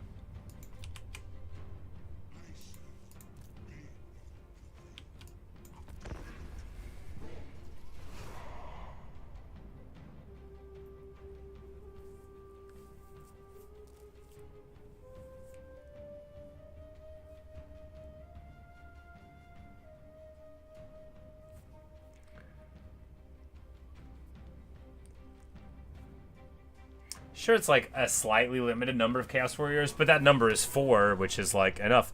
And oh, right, there we go. We get our global recruitment duration down. Beautiful.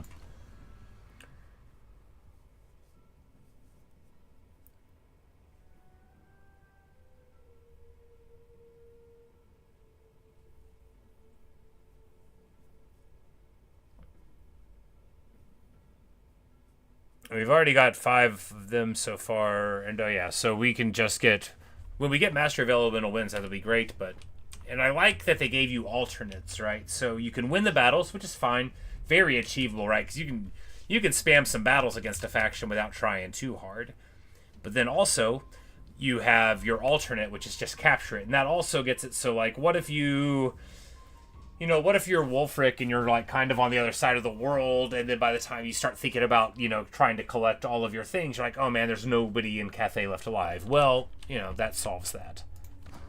It's good whenever your quests aren't just like failed because you didn't get around to them early enough. Speaking of quests that are failed.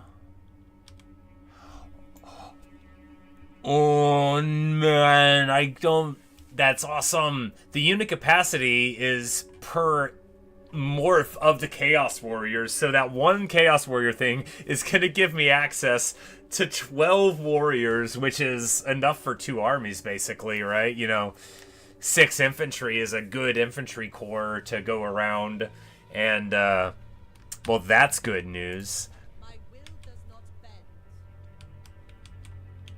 And what we're gonna do now is like go to a raid here and just try to provoke them to come and fight me, and then we'll like punch them in the face for glory. Chaos Spawn are fine. They're not like as cool and flashy as Norsca's higher level things, but I can't even, you know, get them yet because I'm too broke. That'll be another thing. If they attack us, then we might get some money, and then we can recruit the thing there to get Femur Warriors eventually, which are nice. I love monstrous infantry. I don't care if they're good. I love them anyway. That's just who I am, right? Oh, here's how you... That's right. I was like, you can't buff the Chaos Warriors. You buff the Chaos Warriors through the level of your ritual thing. That's right. I remember. And this is a reinforced one, so it already has that thing, and so you get another global turn reduction in global time, so you might be able to, you get like a 2-turn unit in just like 2 turns if you're here. So awesome, good, great, even, and a little bit of research rate. And do we spend our money on it? Well, we're not seeding the wall, right? Right. Further movement and better pact there, and then we can just... Yeah, next up will be... Ooh.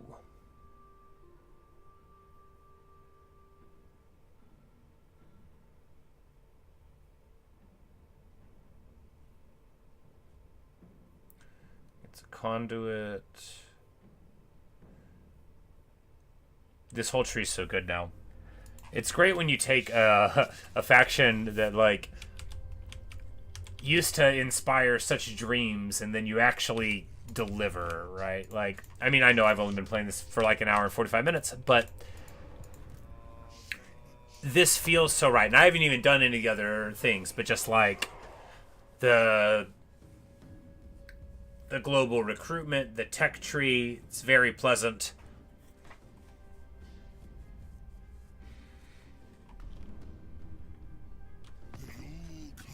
Vilitch declares war on me. Vilitch declares war on me.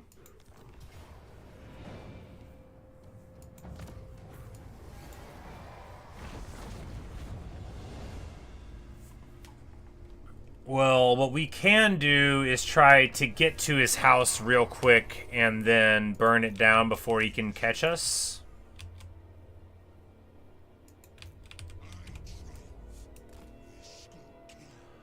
Well, this guy's here, so we'll have to fight him. If Vilitch shows up too, we'll lose, but he won't necessarily show up, right? He won't necessarily. We are about to lose all of our lands to this guy, though. But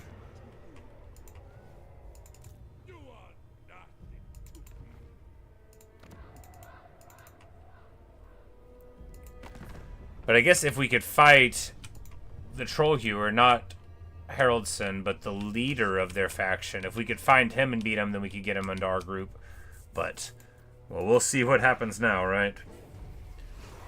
I don't think Vilitch is going to march over here. If he does, we might really be in for it, but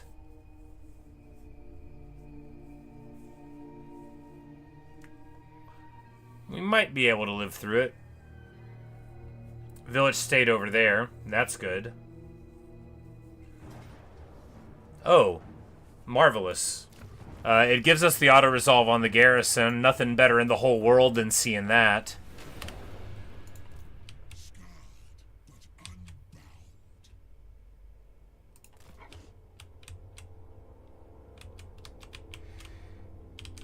Keep on raiding. Look, even if we lose the gate, what are you going to do? Sure, we spent some money on it, but what are you going to do?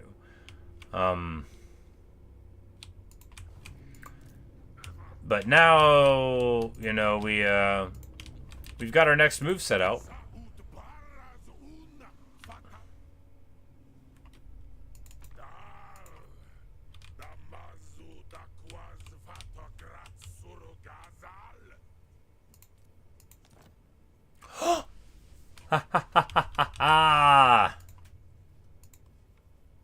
We sold him the Turtle Gate, and he liked it so much.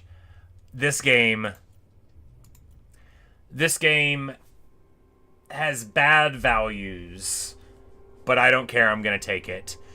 Zhatan the Black, we have tantalized him so much with the access to Grand Cathay that he becomes our vassal. Got to love.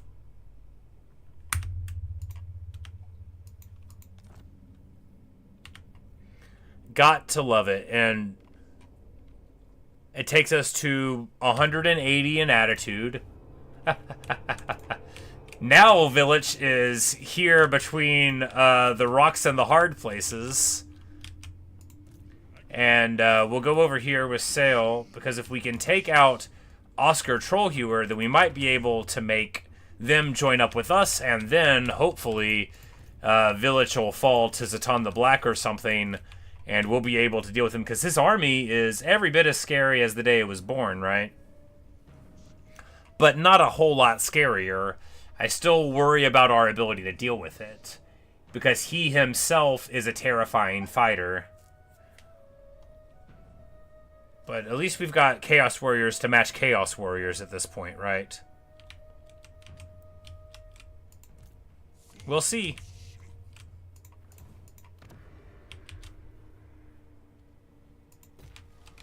But and it brings us home to recruit our new units. So, you know, I guess we should be thanking him. Alright, so, Shaman Sorcerer time. Now, between fire, metal, and death, fire's real good, right? You know fire's good, but metal, Huh. Stupid makes them move worse, but all climate penalties are gone. So metal lets you get overcasted final transmutations, which lets you delete blobs. So we're going for metal, right?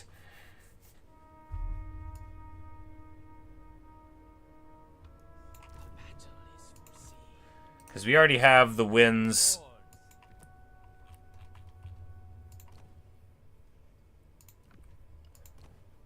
The winds assistance from the big guy.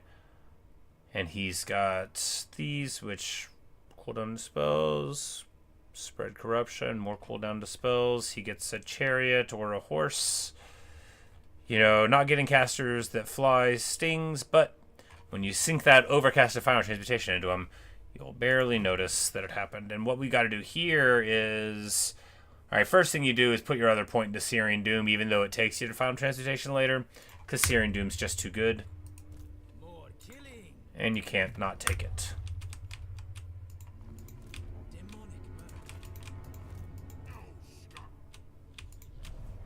Of course, Vilitch would probably beat Zhatan in the auto, but maybe he'll move first.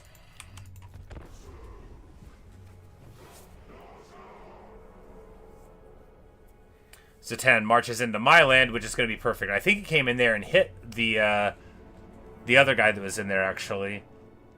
So now, the Oscar, who is inside of our lands. And Talagas Soul Thief hits our thing here, gets absolutely trucked on by the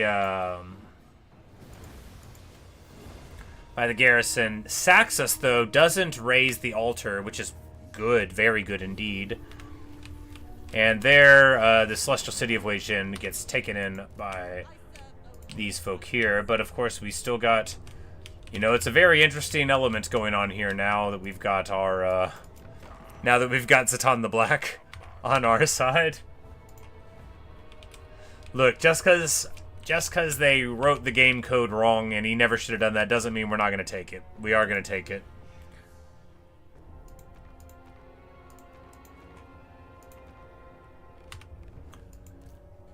And just a little bit more raiding income, and we'll take that. We could hit Vilitch here, but I'm not confident, so we're gonna deal with this first. Well, we could. He can just get there in March, but not much further. So we take the Foundry, because Vilitch will pop him.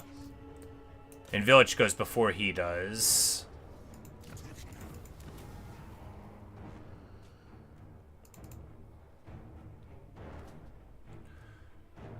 Sack it for just like a ton of money? Yeah.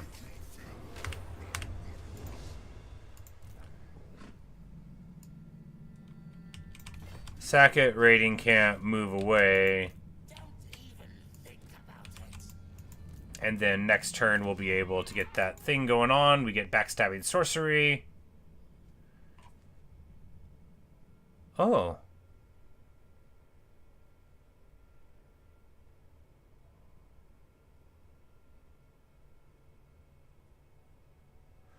So it's a Mortis Engine effect for 18 seconds for the whole map. If somebody casts a spell, it hits them, like the old amulet for the Chaos Dwarves that used to heal them a bit. But anyway, negative 20 spell resist for enemy armies in the local province. That's awesome, right? It's gonna really help out. Yep, we've got plenty of power to come here.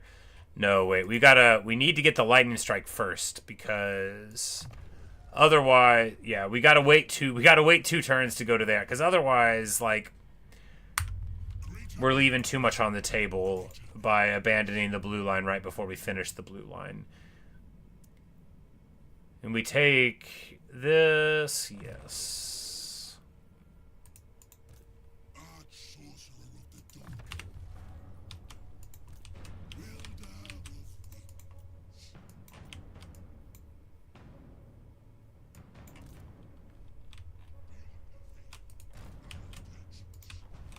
Man, that's a ton.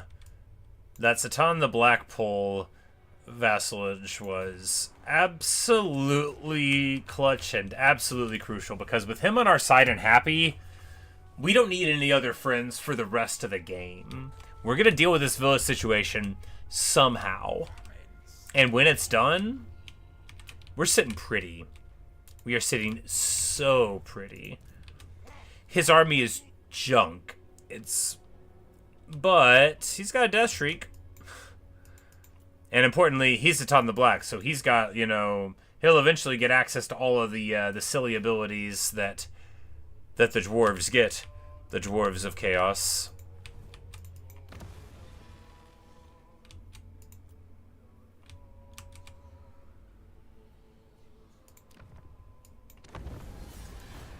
We get the Trickster's Helm, and we tank his income. Not that it probably will matter, but, you know, it's about sending a message. And now take that. Now we are the ones who've got a little shield. It's not much of one, but we'll take it.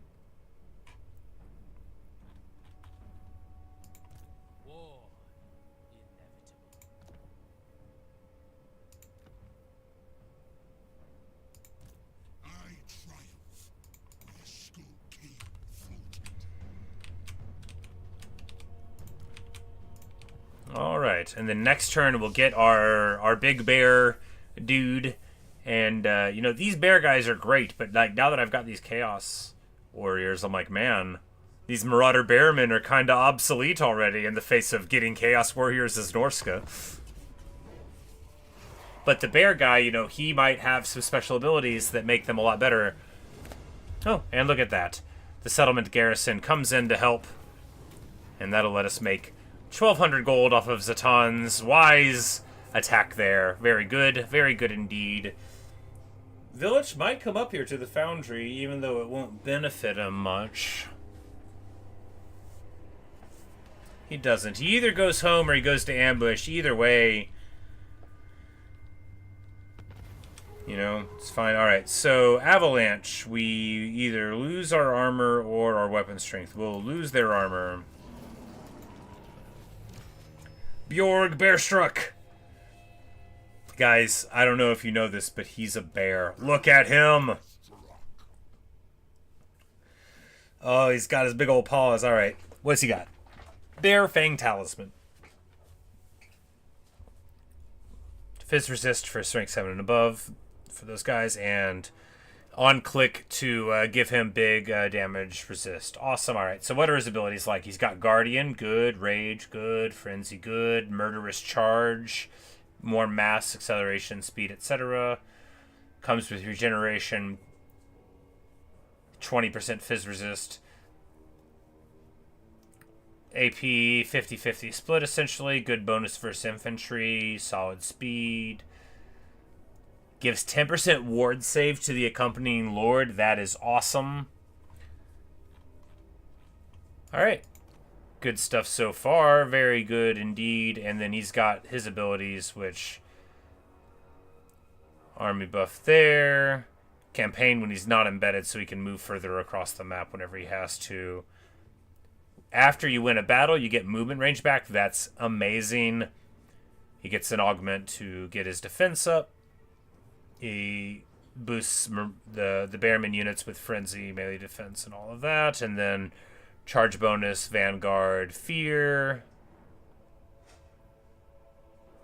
And gives us awesome hits there. Yeah, nothing not to like, right? Good bonuses to the Bearmen in the event that we're using them, which we might. We might not, though. Alright, so here we drop, what? The Marauder Horseman. Yeah, I'm less interested in the Marauder Horseman for our purposes than with many other things. Alright, and now we've got a tri-hero to beat down, plus our guy, you know, for the caster. One of and the fourth hero will be showing up for a 5 block here, right? Where'd Vilitch go? He probably went down there. We're gonna go ahead And grab the foundry here. We're gonna chaos alter it. Yeah.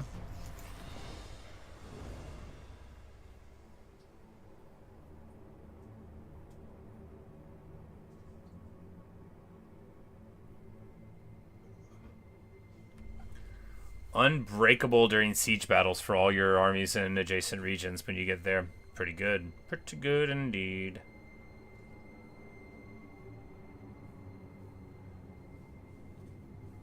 We're just gonna go there because that's like, you know, that's what gets us more of the fun stuff, right?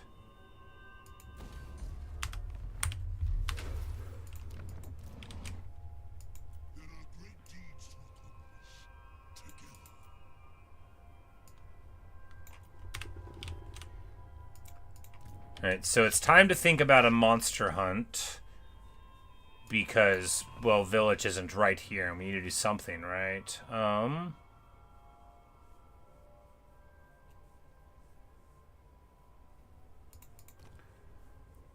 Let's see what's going on with the war, right?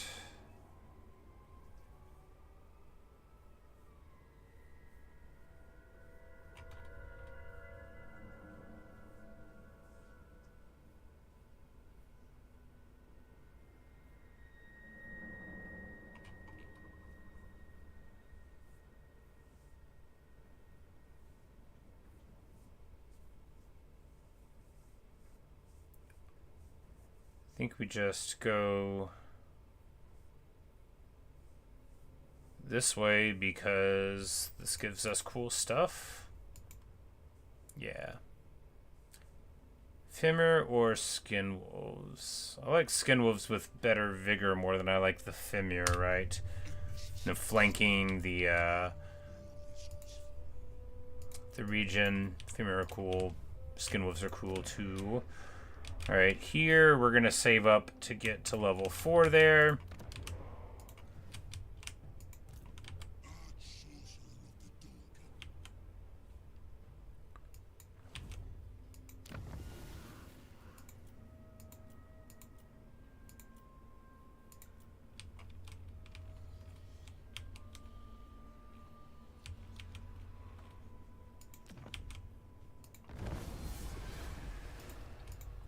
Alright, so we're looking at his stuff. We've got vision on all of his armies, which...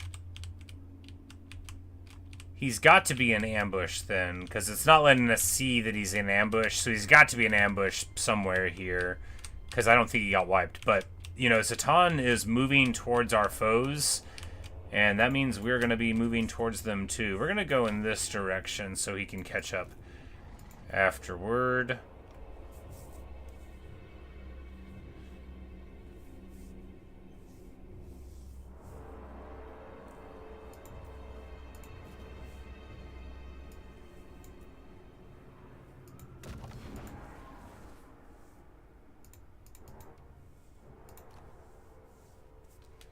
So we could try to do this fight right now, and that would let us get the Chaos Frost Dragon as a unit we could have.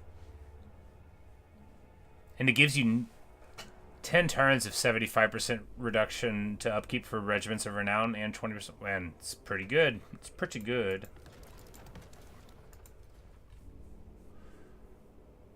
The Great Maw Herd is like... It's 5 mammoths in 1 stack, right? And they have like the smaller abilities, but they still got all the mass of a bigger mammoth, so they just like run rampant through there with the contact. But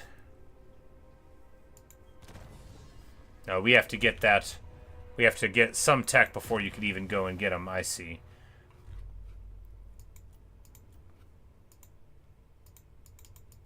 But I guess, so this is the one that we could even do right now. Now, are we strong enough? I mean, we've got Chaos Warriors. We've got a couple of beat down things if it lands. We've got enough Marauder Javelins to, I mean, melt it. Look, these Javelins, they don't look like a lot when you see like that, but that 15 bonus versus large adds up. It's really nasty what Marauder Hunters with Javelins can do. I'm a little worried about Vilitch just showing up, but we could just do the fight. What's the worst that'll happen, right? Don't answer, I don't want to know.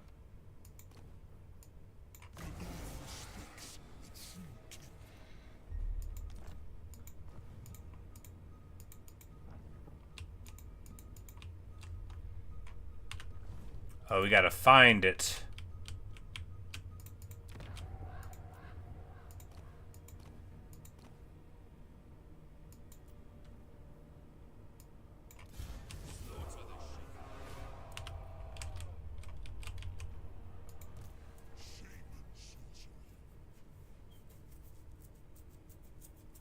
And that'll make us, yeah, pay another 160, but I was like, we can just get him, and then we'll run down here to find clues to the whereabouts, and, because we already said he was the one that was going to be on the mission, right? Yeah. He is on the hunt, and the game said we could send the other ones to it, so we will. So we will. Bloodwind Keep gets hit by something, we'll just... Yeah. Oh, that was from the earlier round. I'm like, by something? By the enemy.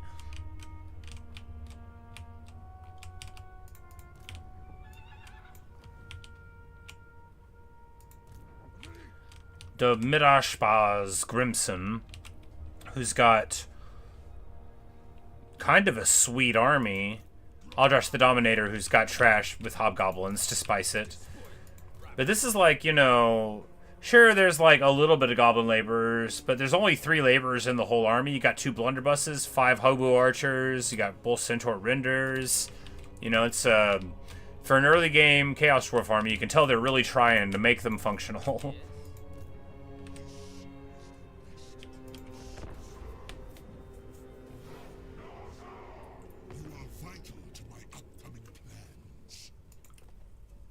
Yeah, trade agreement. Hooray! I was like, don't break the vassalage treaty. You're barely paying me anything, buddy. It can be hard to manage multiple vassals, but often if you have just one vassal, it can be okay. Especially if they like, sort of like a Chaos Dwarf who hates everybody, so they're not going to be mad at you being friendly with anybody.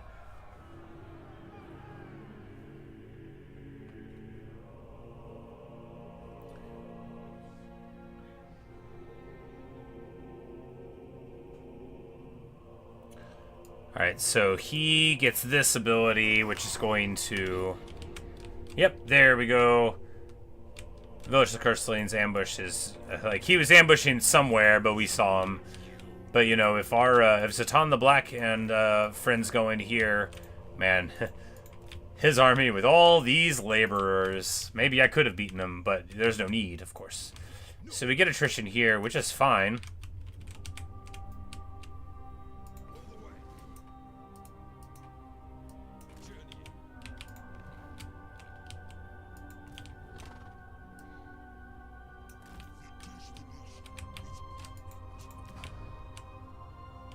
He's trying to get to level 4 here, so if we just pop it before he can...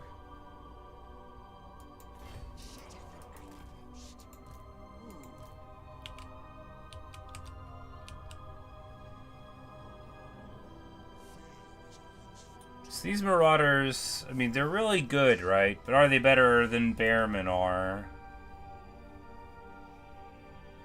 No. So we don't need them. Back into the pool they go. And now we have 2 casters. Hardly the happiest you can be in an army. But we've got them. And it'll pay off eventually.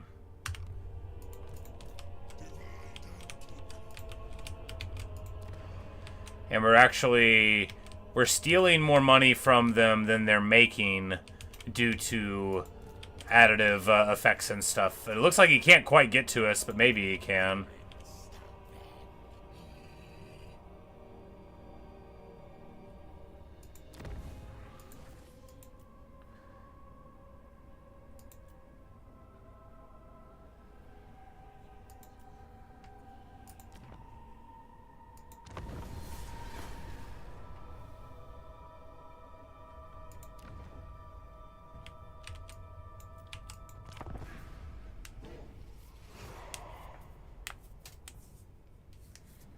Hostazar moves in, because anything that we do to have Vilitch just like a little out of position, that's fine. Look at him there in the turtle gate. Like, what's he even doing there? He looks like an idiot. He moves inside, I think, but we're just going to move Tamarkand. Ooh, boy. Well, you know, it's all fun enemies over on this side of the world, boys and girls. It's all... it's all the kind of guys you want to see when you close your eyes over here. Yikes, Tamarkand. Yikes. Well, you know.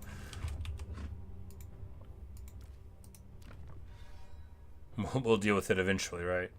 Yeah, we want this on him. A little bit less attack, so what? Gets that armor sundering. And Executor, because of course he wants to be in the thick of it, unlike our other guy. But, you know, once we get, you know, some more levels and such, I'm sure we'll be totally fine there. So Vilitch probably went that way. If he went this way, he won't even run into us, right? So we're just gonna...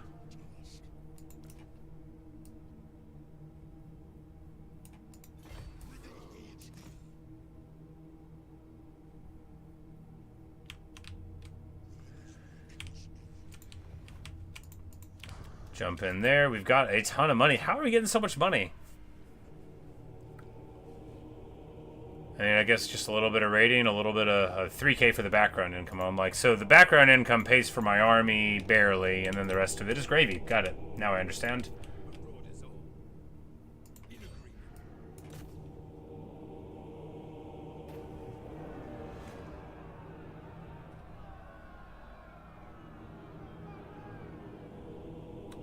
It's a pilgrimage or a waypoint. It'll be a waypoint.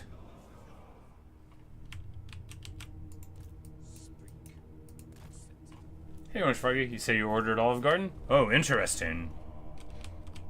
They deliver? I mean, I guess you get it to go.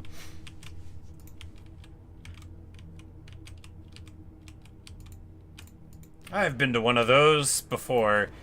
It would have been many years. I mean, I've been a couple of times. It wasn't my preferred affordable American Italian restaurant, but it's, you know, it's fine. It's being delivered. Nice. Oh, probably one of those service things that other people are always talking about. Like, I'm vaguely aware that you can just like get on your phone and like get food sent to your house, but somebody told me like what it costs to like get McDonald's sent to them, and I thought they were joking, and I like laughed at them, and they looked like really hurt. They were like, "Dude, no, it's $25." I'm like, "But you've just described getting a McDonald's meal at your house." But apparently you really got to pay for the convenience.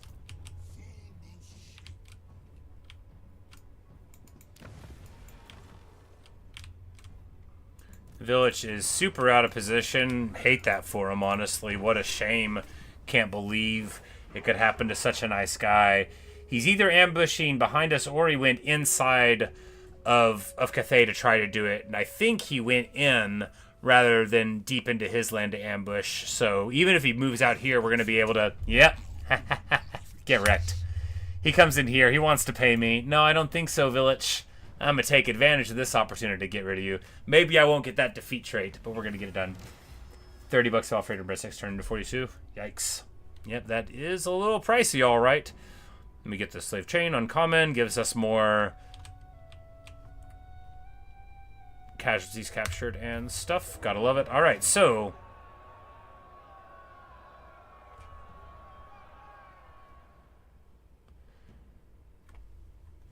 we are on the way to get to the dragon, but now... all right, now we're having an event happen to us.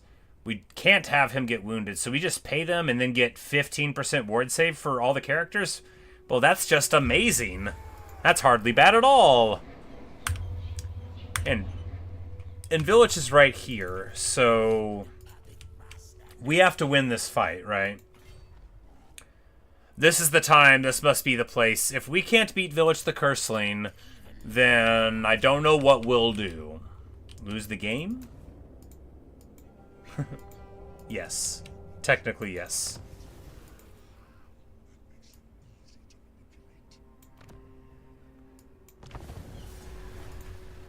And we use all of our most abilities. All right, so Vilitch is... He doesn't have his abilities yet, right? He doesn't have his items that are really, really strong.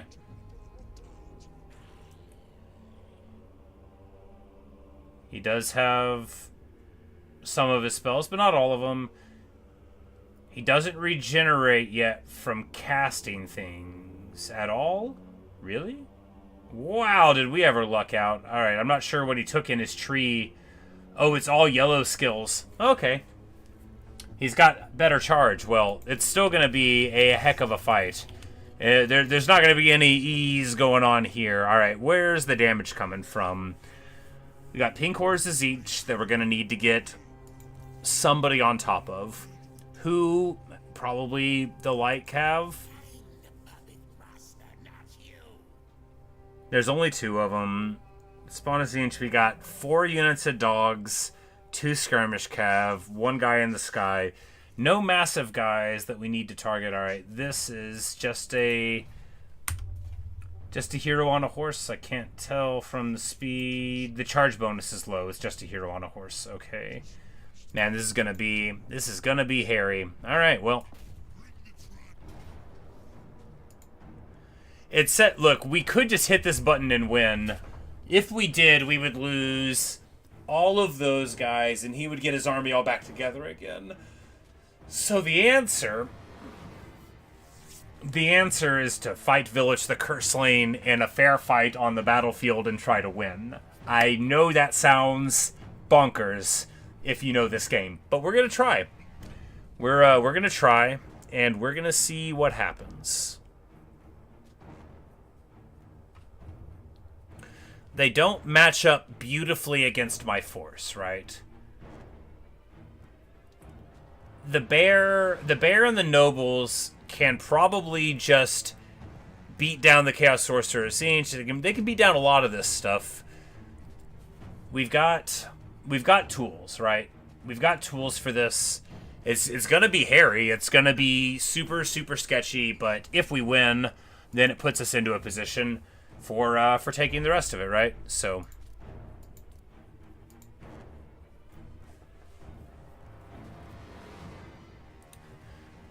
If I theoretically blew up in popularity, how would I go about catering to fans? I wouldn't.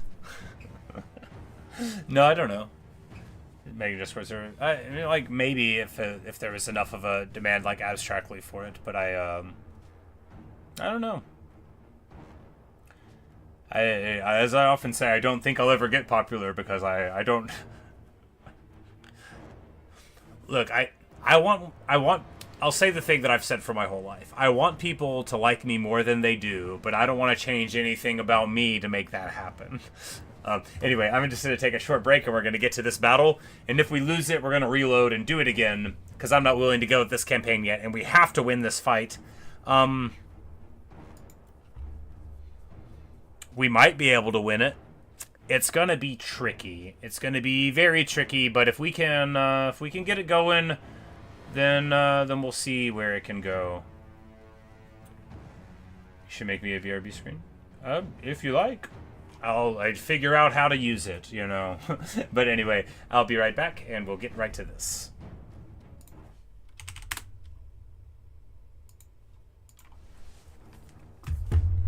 Ba, ba, ba, ba, ba.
Alright.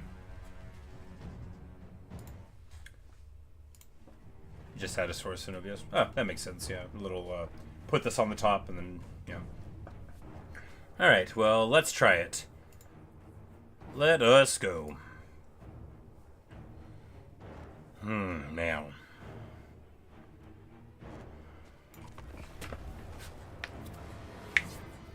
Because we... Alright, so at least it's only the stuff with the Mark of Tzeentch that has the barrier, so the dogs don't have the barrier, which is very good. Barrier is something that's like 10% of their HP, and it's in magic, or not 10%, I guess it's just 10% on some of them, and not on others. Very curious. It's 800 points of barrier, no matter... No, it's 600 on some... I don't know why some of them have more. Anyway, so, here we go. The big damage dealers, these guys in the sky, and these pinks on the ground. Spawn of Tzeentch are going to be a problem. We're going to need to get the Famir onto them, and hopefully they'll be able to deal with it, right? Other than that, we've got huge amounts of Warhounds. That's going to be one problem.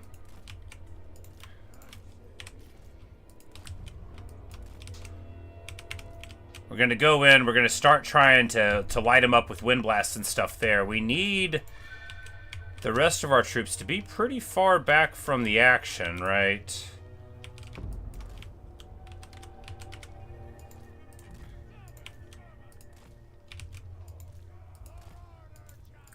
Make them work for it.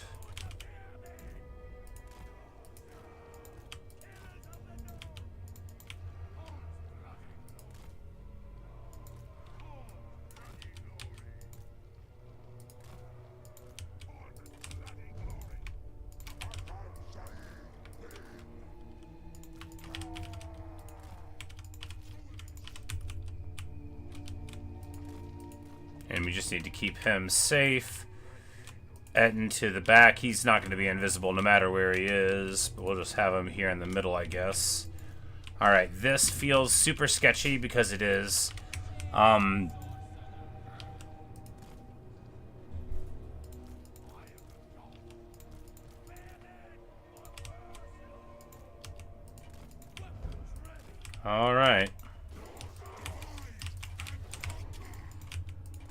Alright, alright.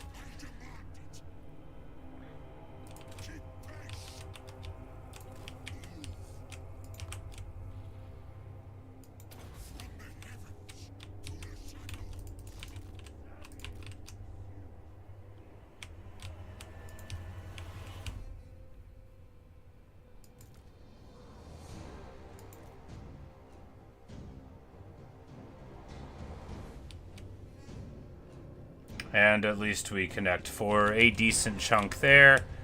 What we want to do here is ideally do so much... Oh, we get silenced? We get silenced. Oh, right! He steals magic. That's the other thing he does. He steals your magic away, and then he makes it so you can't do your stuff, and then by the time you look up, you're like, wait, how did that happen? And I think he, like... I didn't even see that ability. Like, I don't even know how he does it. I don't even know how he does it. But, anyway, there's that. That's super bad.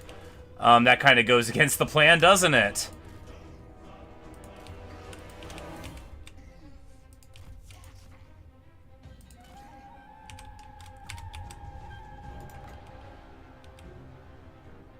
But if we can get, like, a really, really big damage cast here, then it might be enough to get through the shield, right?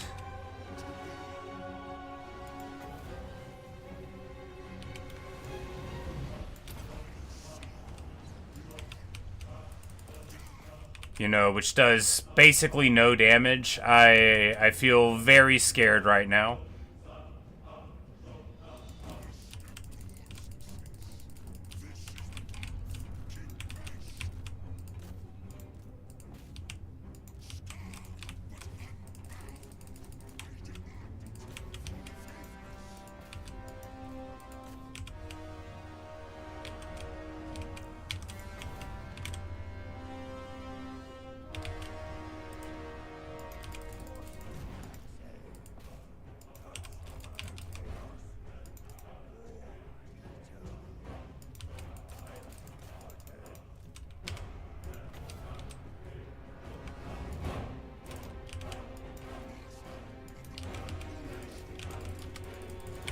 We've got to get out of here. We've got to get out of here. Oh, man.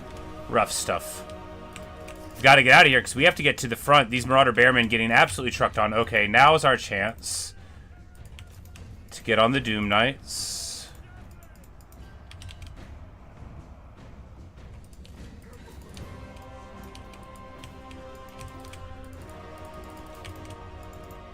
Alright, they are getting absolutely mauled in the front there. We just need to get here and here.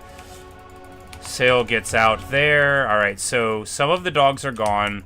We need to get around the back because these guys' job is not to deal with the dogs, although they're doing great. These guys' job are to deal with the pink horrors, which, if the spawn are on us, we're going to be in a huge amount of trouble, right?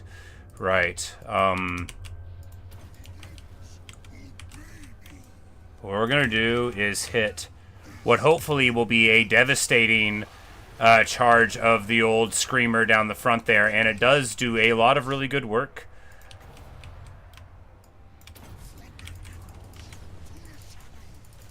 And we're going to charge here on the pinks because that's what we've got to do. Oh, goodness. Oh, goodness. Real bad stuff there. Getting caught by the Chaos Spawn. Alright, but now it's time to see if the heroes can do their work. They get very out of position here. I'm like, alright, so what are we doing? We are allowing our Chaos Warriors to fight against Aspiring Champs. And Vilitch is running rampant. Alright, we're going to hit a Flock of Doom here. We're going to try to get these spears out. We're going to debuff the champs. We're going to get back in there.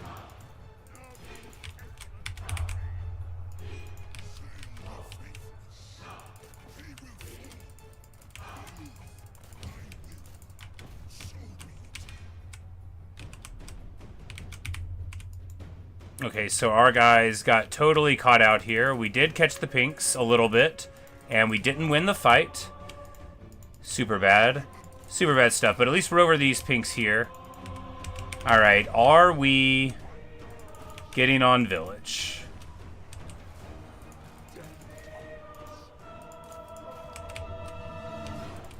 The Etten is getting focused. We need to get back through the trees here. The dogs are a safer place to be there for him, right?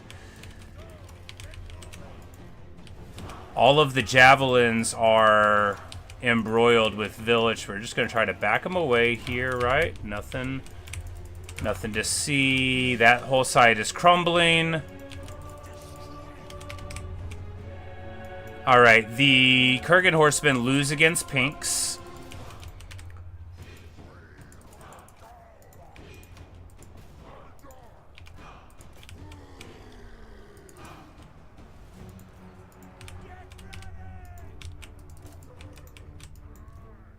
Alright, well now that our...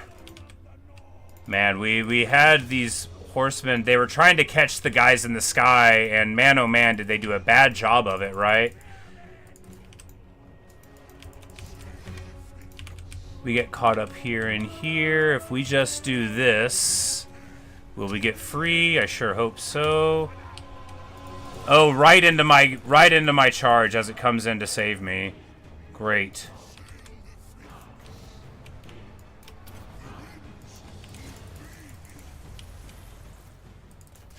Well, you know, we might be pulling it out. Maybe not. Maybe not. We are trapped here. Yeah, totally trapped in these more massive bodies here, but importantly, it looks like we have gotten on Vilitch, and it looks like he is getting murked.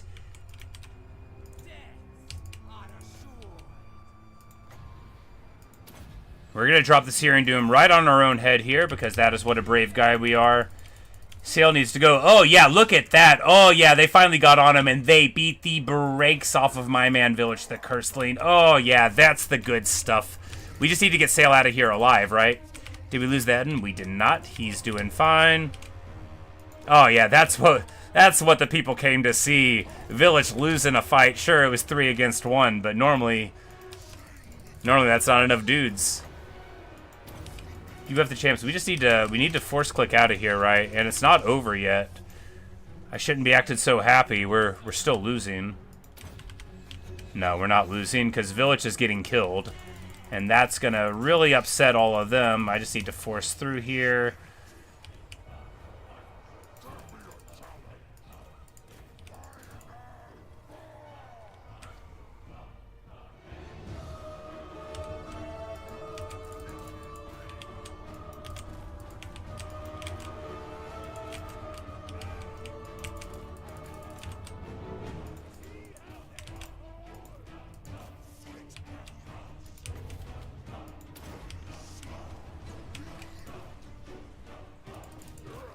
But it looks like Vilitch is going down to 1 and getting popped. And we do get that Vilitch defeat trade after all. Oh, yeah, that's so awesome. Oh, I am now looking over the other screen. I don't know how long I've been in this fight. It hasn't been that long. We win! We win! I'm the greatest.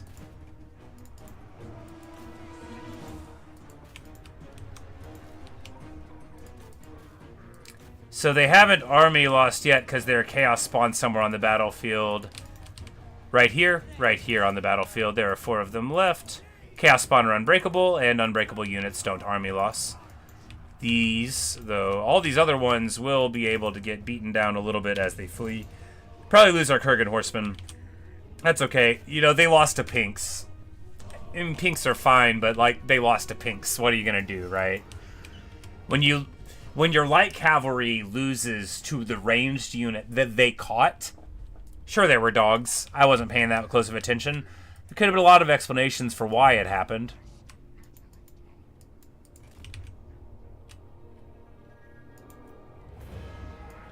Calls it a hollow victory. When you look at that, you don't see a hollow victory. You see a devastating triumph that Vilitch the Curseling is never going to recover from. Say this game's quite confusing. I do have the benefit of having played it for like almost 2,000 hours across the series now, and I watch the multiplayer a lot too. So there's a lot of units where I just sort of like intrinsically know what's going on just by looking at it. I'd be like, oh, those are dogs, but I mean they're Chaos Warhounds, and that means all these other stuff. But like, there's a lot of jargon. But oh, a post. That is awesome. Yes, I will definitely, you know, I won't put that onto this stream, but we will, but yeah, we'll definitely get that, and we'll implement that into the scenes, you know, after this stream's done. We'll have that. That'll be nice. Thank you, Froggy. That's awesome. All right, so here we get a ton of money. We take the replenishment over the money, though, right? Because we get 4 grand in post-battle loot. Oh, man, that's so good. That's so good. We'll take the 10% replenishment because we're going to want to fight again. That is so awesome.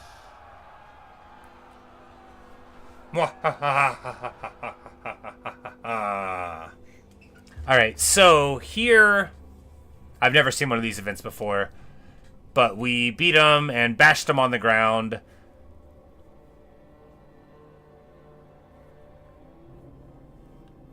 So we could offer them an alliance. Oh, this will just make them wounded longer. I don't think it's going to make them join us.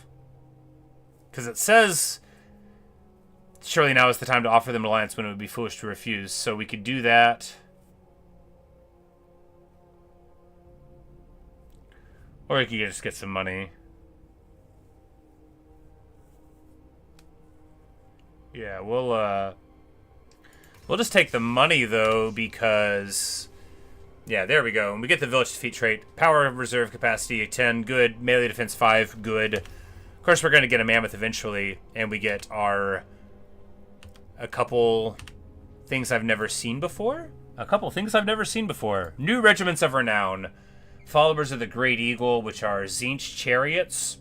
Nice. And then Riders of the Mighty Serpent, which by the name of it are going to be Slaanesh. Oh, so we get a regiment of renown for each of the Chaos Gods.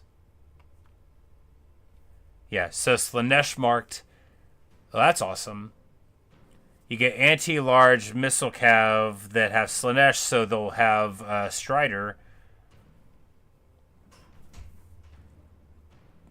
And magic attacks. Actually, a very, very good Regiment of Renown. Very, very solid. Fire while moving. Yeah, what's not to like?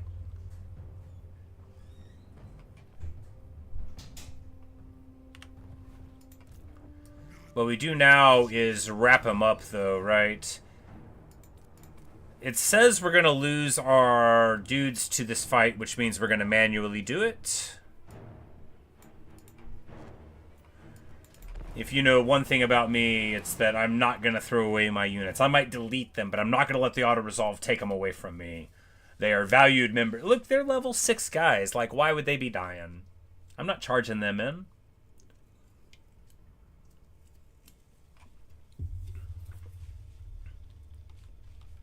Really, our hero core could probably crack through all of these fools, but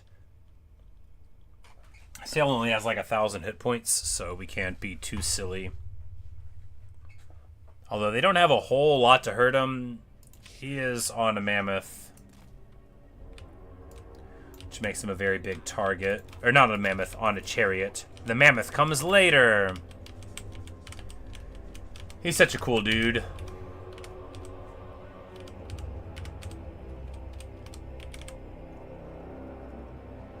Doing his thing, carrying the little skull in his hands. He's like, yep, don't make me use this. So I thought about using ergonomic mouse as issues. I love my MMO mouse. It's mainly like if I click a lot and not just like using a mouse. Like I rarely get issues from playing Warhammer or from playing Total War for a while because it's not that click heavy compared to a different kind of game, right? Like if I was playing like a beat 'em up where you gotta click to do every single thing, because a whole lot of this is actually just like left-handed keyboard stuff. Consume. Oh yeah, absolutely. It's a beautiful game.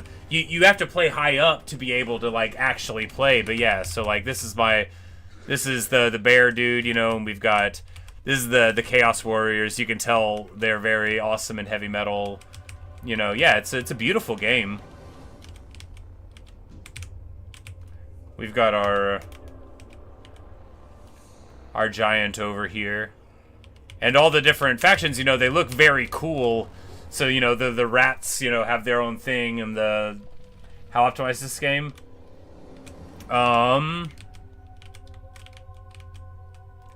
It's graphically intensive. I don't know. I don't want to like give it a rating of optimization. Total War is famously very demanding both for graphics and for CPU if you have your stuff turned up.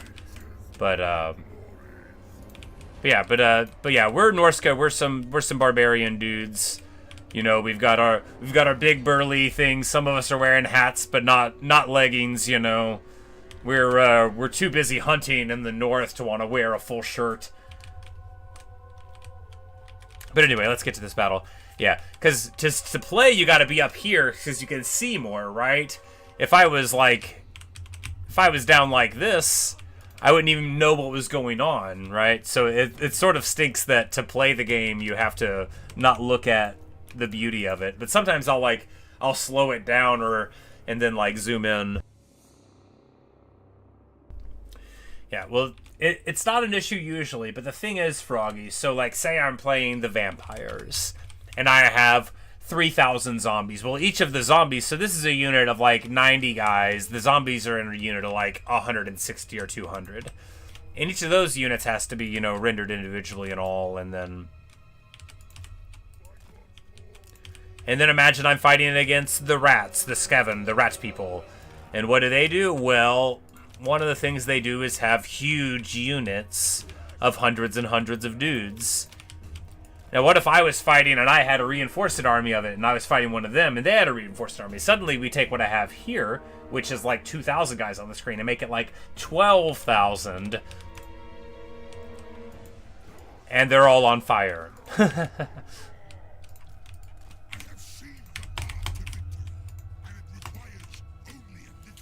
This dude is discing already? How How's he in the sky like that?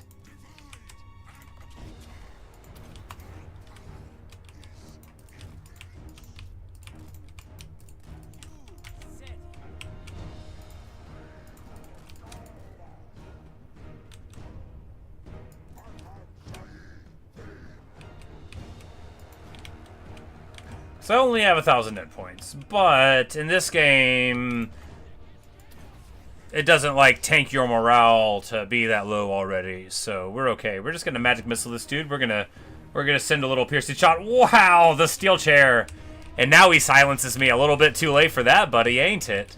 He's already feeling the sting, and we're gonna back out a little bit here. Chaos Warriors up the pipe.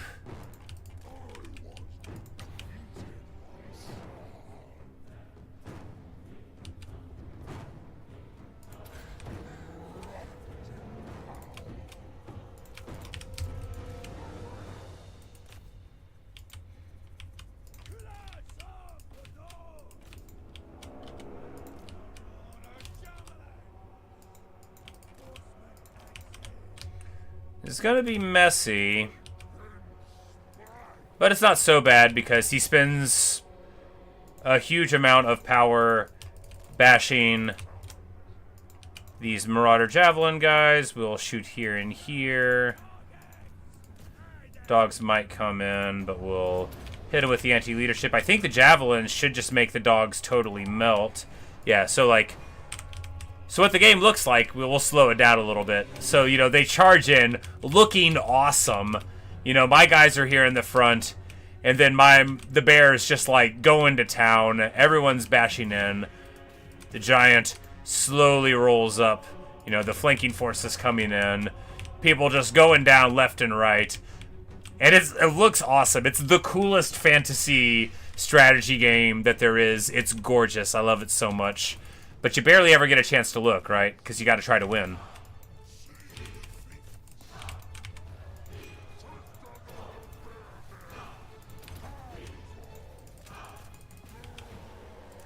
This Chaos Sorcerer is fighting my Giant, which is very dumb. My Giant is much better at fighting than he is. Pink's firing in there. We're just going to get here, flank there, there. Look, I was never going to lose any of my units here. Like, I don't believe in losing my units. That's not who I am. I'm a guy who takes advantage of the computer not being very good at the game to win, even though I'm not very good at the game. That's who I am. And we bash the champs. This is them on the retreat, so the army gets crunched. We don't need to do a mop-up. Beautiful. Do I want to know something kind of crazy? I hope so. Sometimes I say yes, and people say the most wild stuff, but I don't think you're going to do that, Froggy. What's up?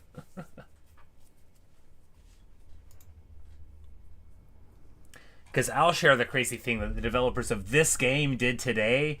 I didn't suffer it, but I'm still mad at them for it. This DLC came out today. That's not what I'm mad about.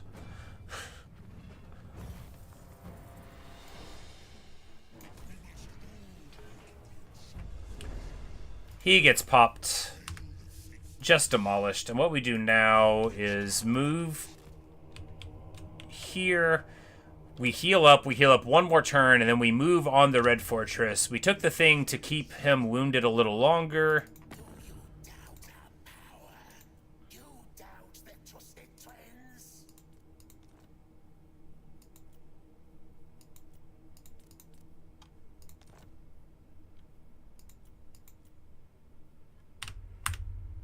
That was his only choice, was to become our vassal, but he doesn't want to. That's okay.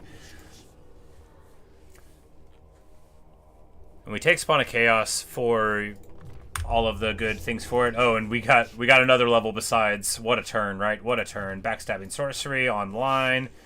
Favored by the Matriarch. Regeneration. Oh, man, everything is coming together. Here we take the damage on old Bjorn man. We get attack, and here none of these matter because we're never ever going to cast any of them. We'll take Plague of Rust. We're never going to use it.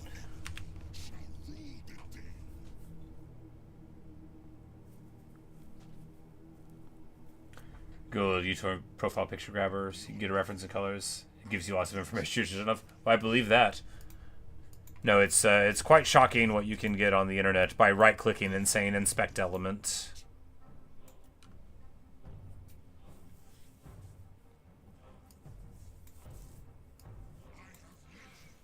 Alright, so we've got access now to much better units. But we don't... We gotta finish this war, because that's like a 3-turn recruitment, and that's too long to sit still. We could get...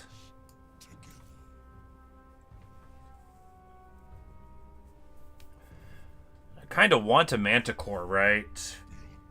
I like the idea of having a flyer to support overhead. The thing about Manticores is they're not good, but they're very cool. We don't need one right now. Because you know what's cooler than a Manticore? A friggin' Chaos Frost Dragon. Which that's in the works. So let's go ahead and work towards that, huh? Up here. Getting the main place leveled up. Oh man, this run is going so well. If we can make Tamarkan not declare war against us for a little while. But he's got other problems. I mean, we've all got other problems. Grimgor Ironhide's over here.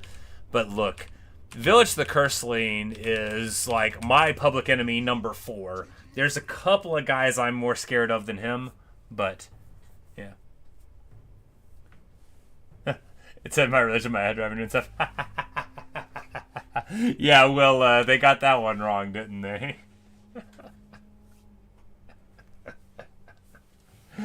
Maybe they were trying to guess things about me, but it doesn't seem like they're right. Yeah, no, to the degree that I could be described at all as religious, which I wouldn't do, I would be 0% either of those things.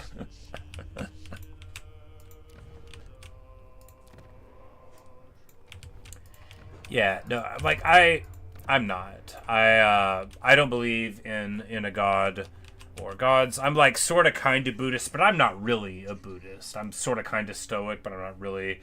I've got like a fusion of ideas, but like you'll hear me like describe myself as a Buddhist, but I usually qualify it by saying I don't really believe any of it. I just like the way that it organizes the thoughts about existence, but I don't think that it's like true, right? Like I like the idea of working towards enlightenment and the organization of the noble truths about existence. But I don't think that I'm going to be reincarnated. I don't. I just like the aesthetic. No, not the aesthetic. That's just the joke that I wanted to tell.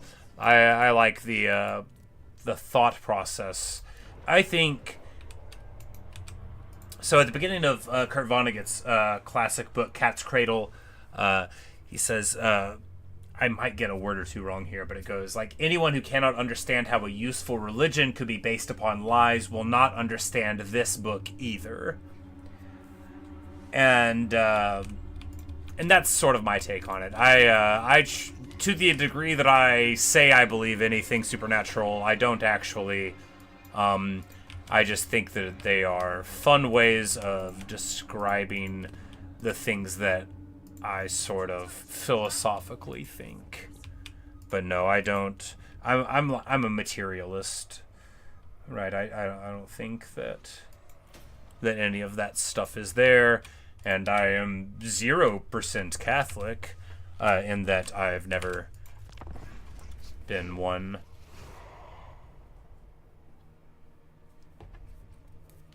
But, like, whenever I was growing up, like, my parents belonged to a Christian heresy. They would hate it if I called it that.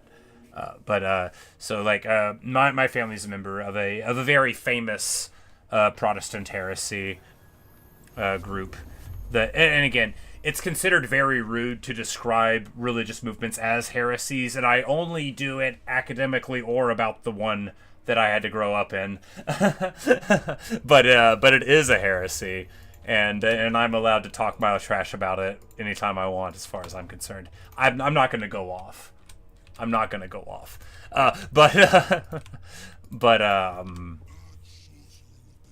Alright, so there. We're gonna do one more turn of raiding because no matter what they recruit in a single turn, us getting all of that back will be more influential.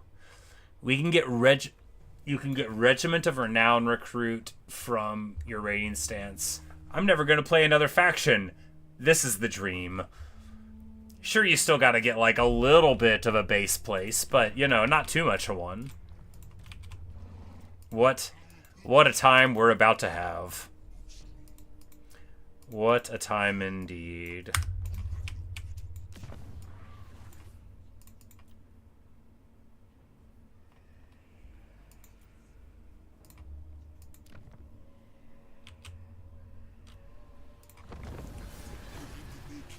And we keep on dragging them through the mud, and we get this axe thing, which, oh, alright. It's an imbuement for it that's constant if your leadership's higher than 50% just on you. Seems good. How do you feel about a flaming axe of Cormac? We can put it on our guy. No, he's gonna get his thing soon enough. We'll put it on this dude. It's not really good on him, but we'll put him on him anyway.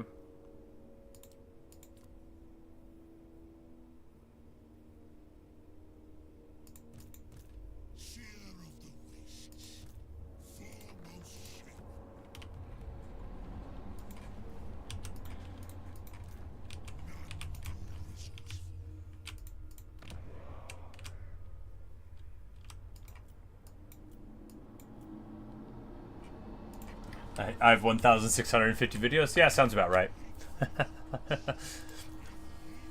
But before I started streaming, right, I did videos, and because of the size of a video, they were sort of capped. And then once upon a time, like, you couldn't just upgrade, you couldn't just upload, like, 2 hours of a video, like, back whenever I started. Or it wouldn't let me, I don't think.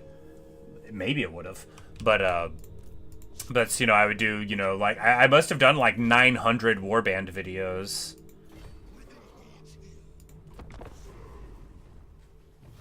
But yeah, and then, you know, since I started back up last June, it must be more than one video a day, because once I started streaming, I mean, I stream basically at least every day, one time, unless I'm, like, feeling ill. I mean, there are days when I don't, but, like, you know, you know, I'm always on at some point, usually.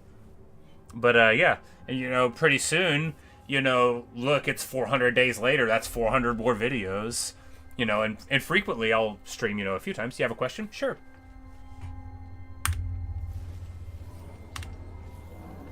Fierce champions, 5 leadership, all characters. Talisman of preservation, baller. Froggy, could I call you Kiara? Yeah, sure. I'll probably forget sometimes, but yeah, absolutely. Everyone ever calls you Kiara. Yeah, Kiara, absolutely. Froggy was 3 years ago. Yeah, it's so they recently changed the YouTube thing, so even if your display name was different, like now I only ever see like the name of the channel. I can't change it back. I looked, which is really, it's annoying for me too, because I got to know people by their display names for, you know, like a year or more of streaming, and then like overnight they swap it over. I'm like, who's that? You know, I'm like squinting, trying to read it, and I'm like, is your name Handsome QT314? Oh, because of the pie, right? You know, that kind of thing. And we just come in over the top here. What? 21,000? My God, he's rich.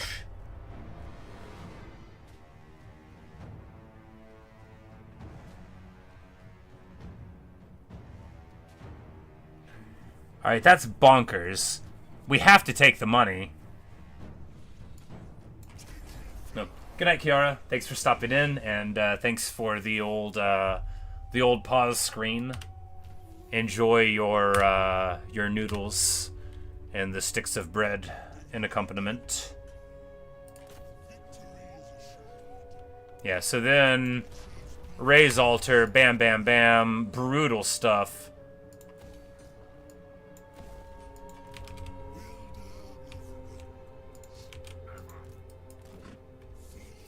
We go here because this guy is going to attack us probably, and we want to get our replenishment rather than being locked in. This is a little thing that I've learned from some other things. All right, and yeah, barrier hit points for the monsters is gonna be crazy. ITP for the whole army? Man, you could tell I didn't even look at this twice whenever I was looking at it earlier.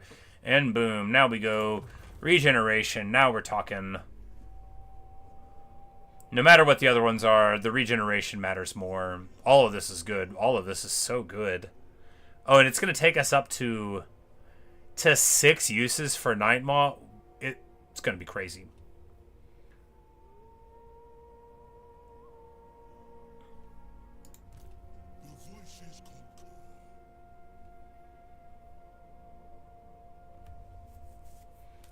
Oh, and it gives them Mist and then the stock for the Famir, which is really good, right? Because one thing that monstrous infantry really suffers from is getting shot either by artillery or, you know, by dudes. And, alright, so having stock just makes it a lot better. And then, of course, there's flanking. And, you know, they can't respond to it in time. Here we... Are we going to run Famir in the army is the question. Because I think maybe not. Just do, like, skin wolves. Because if we do this, it's good all the time. If we do this, it's only good a little bit for Famir a little bit. I mean, bonus ratio of 5 is fine. Yeah, let's go Slayer Heroes. 15 more bonus versus large. Just, there, you know, they put them up against something big. Knock them down. That's the way to do it. Talisman here. Preservation. Yes, yes, yes. And then, of course, he is getting better all the time. We're going to fuse these and hope for something better. Talisman of Endurance. Yeah, baby. Battle Healing Cap. Super good when you have regen. And we do. And we do. Good stuff. All right, so do we want to drop anything in the army?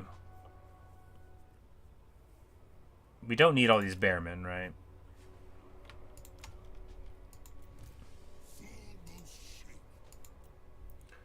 And we can get... I quite like this unit. And it does... It serves a role, right? It's very quick, it's not going to get locked down, and it does get us a little bit of skirmish, which is what we want, I guess. So here, old Deadly Fangs, and a hard to hit, and then we just keep on going towards Transmutational Lead, and then before too long, we're going to be doing some real damage here.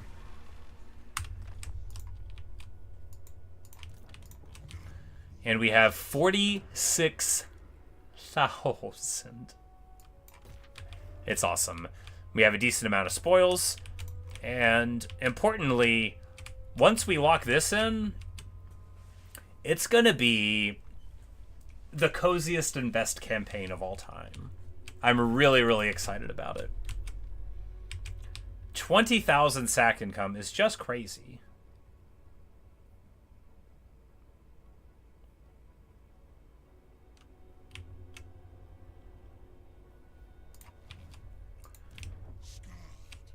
And it's just gonna let us get all of it together, and then before long, we're gonna be going on our monster hunts. It's turn 26. I already feel so good about all of this. We've done, you know, 10 of that. We've got some random stuff to do, but man, oh man, it sure is going good already.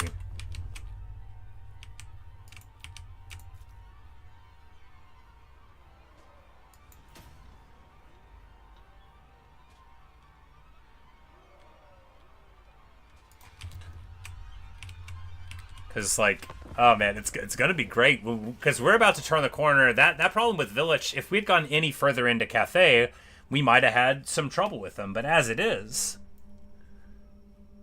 he's stuck at the Dragon Gate. We might have to fight Vilitch one more time, but it'll be an army that doesn't have those champs. It's not going to have the Doom Knights. It's going to be a lot easier to deal with. Because we know that he is weak relative to us.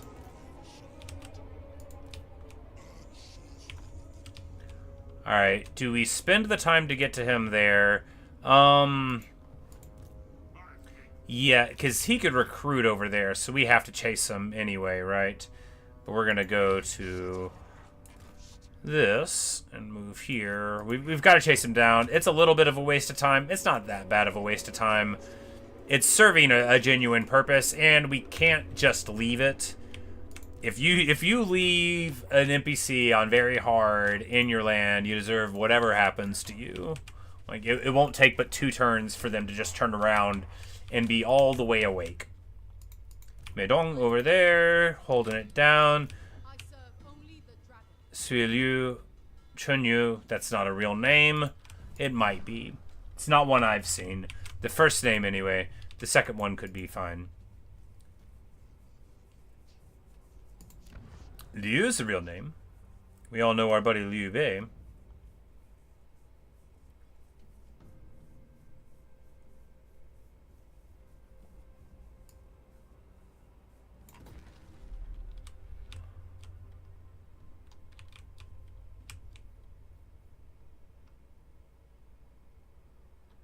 I guess, oh, yeah, so you go that way, and that's how you get your recruitment of skinwolves, which... It's really interesting how... I didn't pay attention to any of this, so... Once you get to going, like, if you have a monster hunt or whatever, you have your things unlocked, you can just, like, come in, set up shop, you know, get your javelins, because with javelins plus skinwolves... plus Chaos Warriors, you can play the whole game. You're going to have a bad time eventually, but you can play the whole game.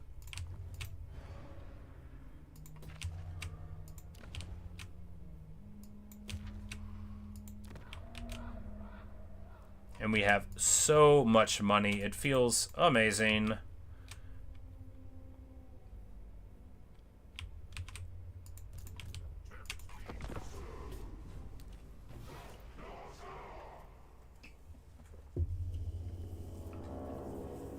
Our vassal, much stronger than us.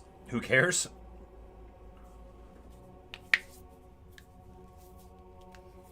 After all, he's happy. And then we'll go in and then fight Cathay, right? Right. Because here, see, so he's in, yeah, so right there, in one day, if we would have left him alone, he already got... You know, Centaurs, Horsemen, Trolls, so he would have gotten enough to be able to take Red Fortress back, and that would have been a disaster. But here, we'll get him locked into Cathay. He won't have, like, the real ability to recruit, not too much there. We'll take this.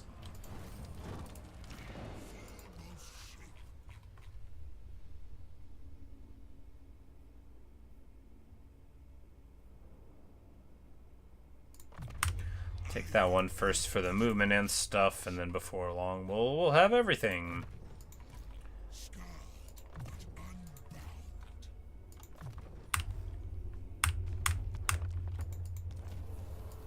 And we get the old Brutes of the Hound unlocked. And it's time to march. In 3 Kingdoms, March removes your replenishment, which makes sense, but... It doesn't in this game, and that makes sense too, because it lets you go places quicker, and that makes sense. We're going to upgrade all of the smaller ones on the grounds that that'll probably be economical. We've got plenty of spoils for good buildings here, because we can, without even going to tier 5, we're going to be able to get the Chaos Frost Dragon, right? We're going to be able to get... mammoths, and let me tell you, if you didn't know just by knowing me that I like mammoths, let me tell you that I like mammoths. I think they're swell.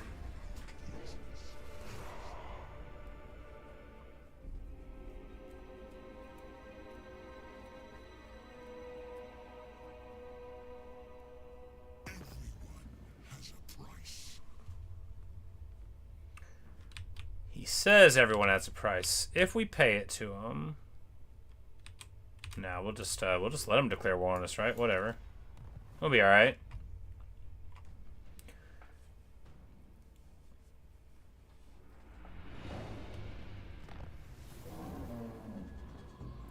And we get 50% rating income, which is a lot of rating income.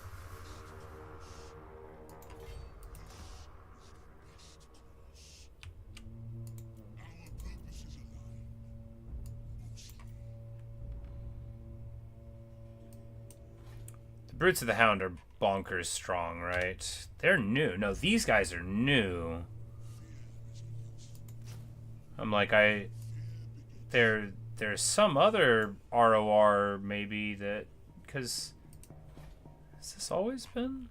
Like, they just said Unbreakable and then a bunch of other stuff, and I don't remember that.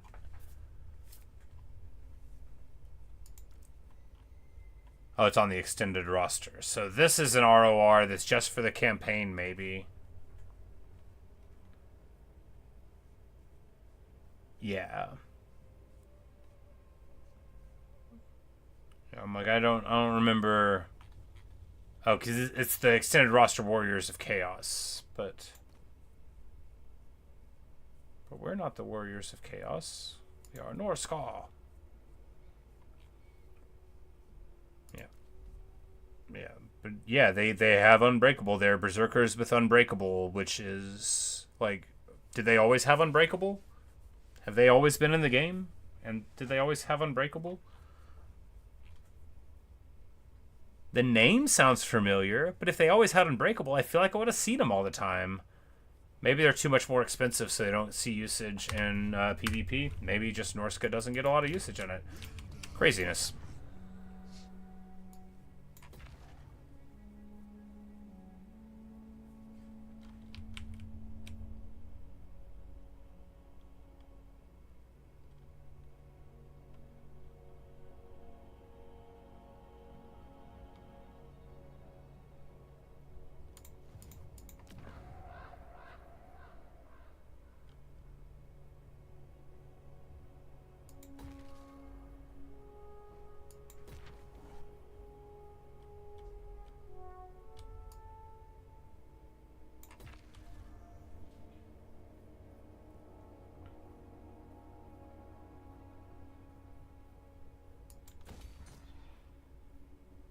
Alright, so we got one of all of those, and then...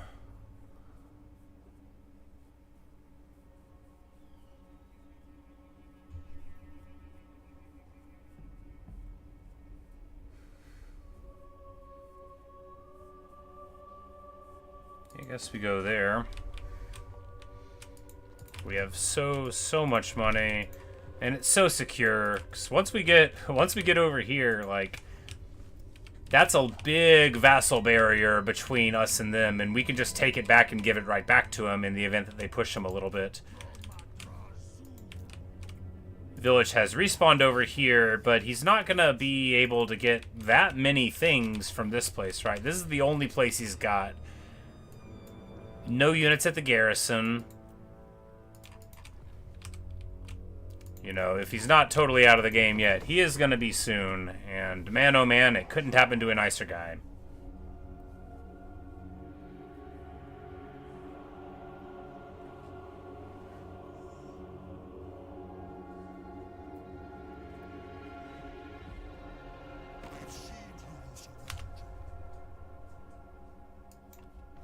You want to pay me for peace? You don't understand how this works at all, I say.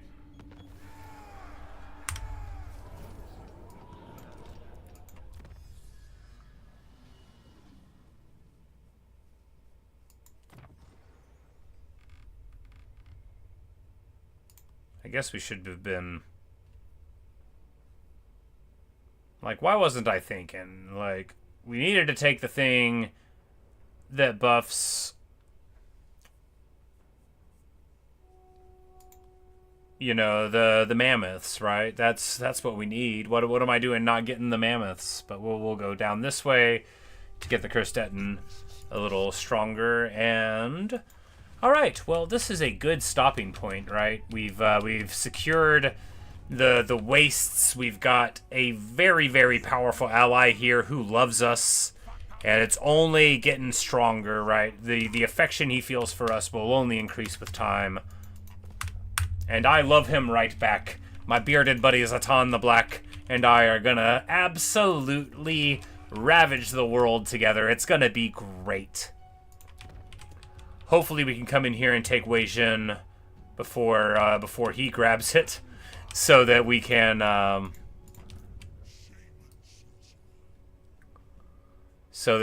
get that thing for the Cathay defeat trait. But you know, there'll be other opportunities as well. We're gonna run in there, but when we return, I'm about to go ahead and end now. But when we return, we'll be back, and we'll do the Frost Dragon fight. We'll see how that is, and then we'll be going into Cathay proper. Probably instead of going to deal with Grimgor initially, we'll just go into Cathay and crack on them and see what we can send home in spoils. And then, you know, we're not too far from being able to spin up a secondary army, you know, and stack it with all the fun stuff that we deserve, like Chaos Warriors and Mammoths. Anyway, when we return, there'll be more of that. I might play more of this tonight. I'm just going to take a little break. I got to run an errand or 3 in town, you know, go buy pizza rolls and whatever goes with that. But perhaps I'll see you all in a later stream or video. Later, Kiara, if you're still around. Bye, everybody else. If you're watching in the future, I hope the weather's nice. And see you guys.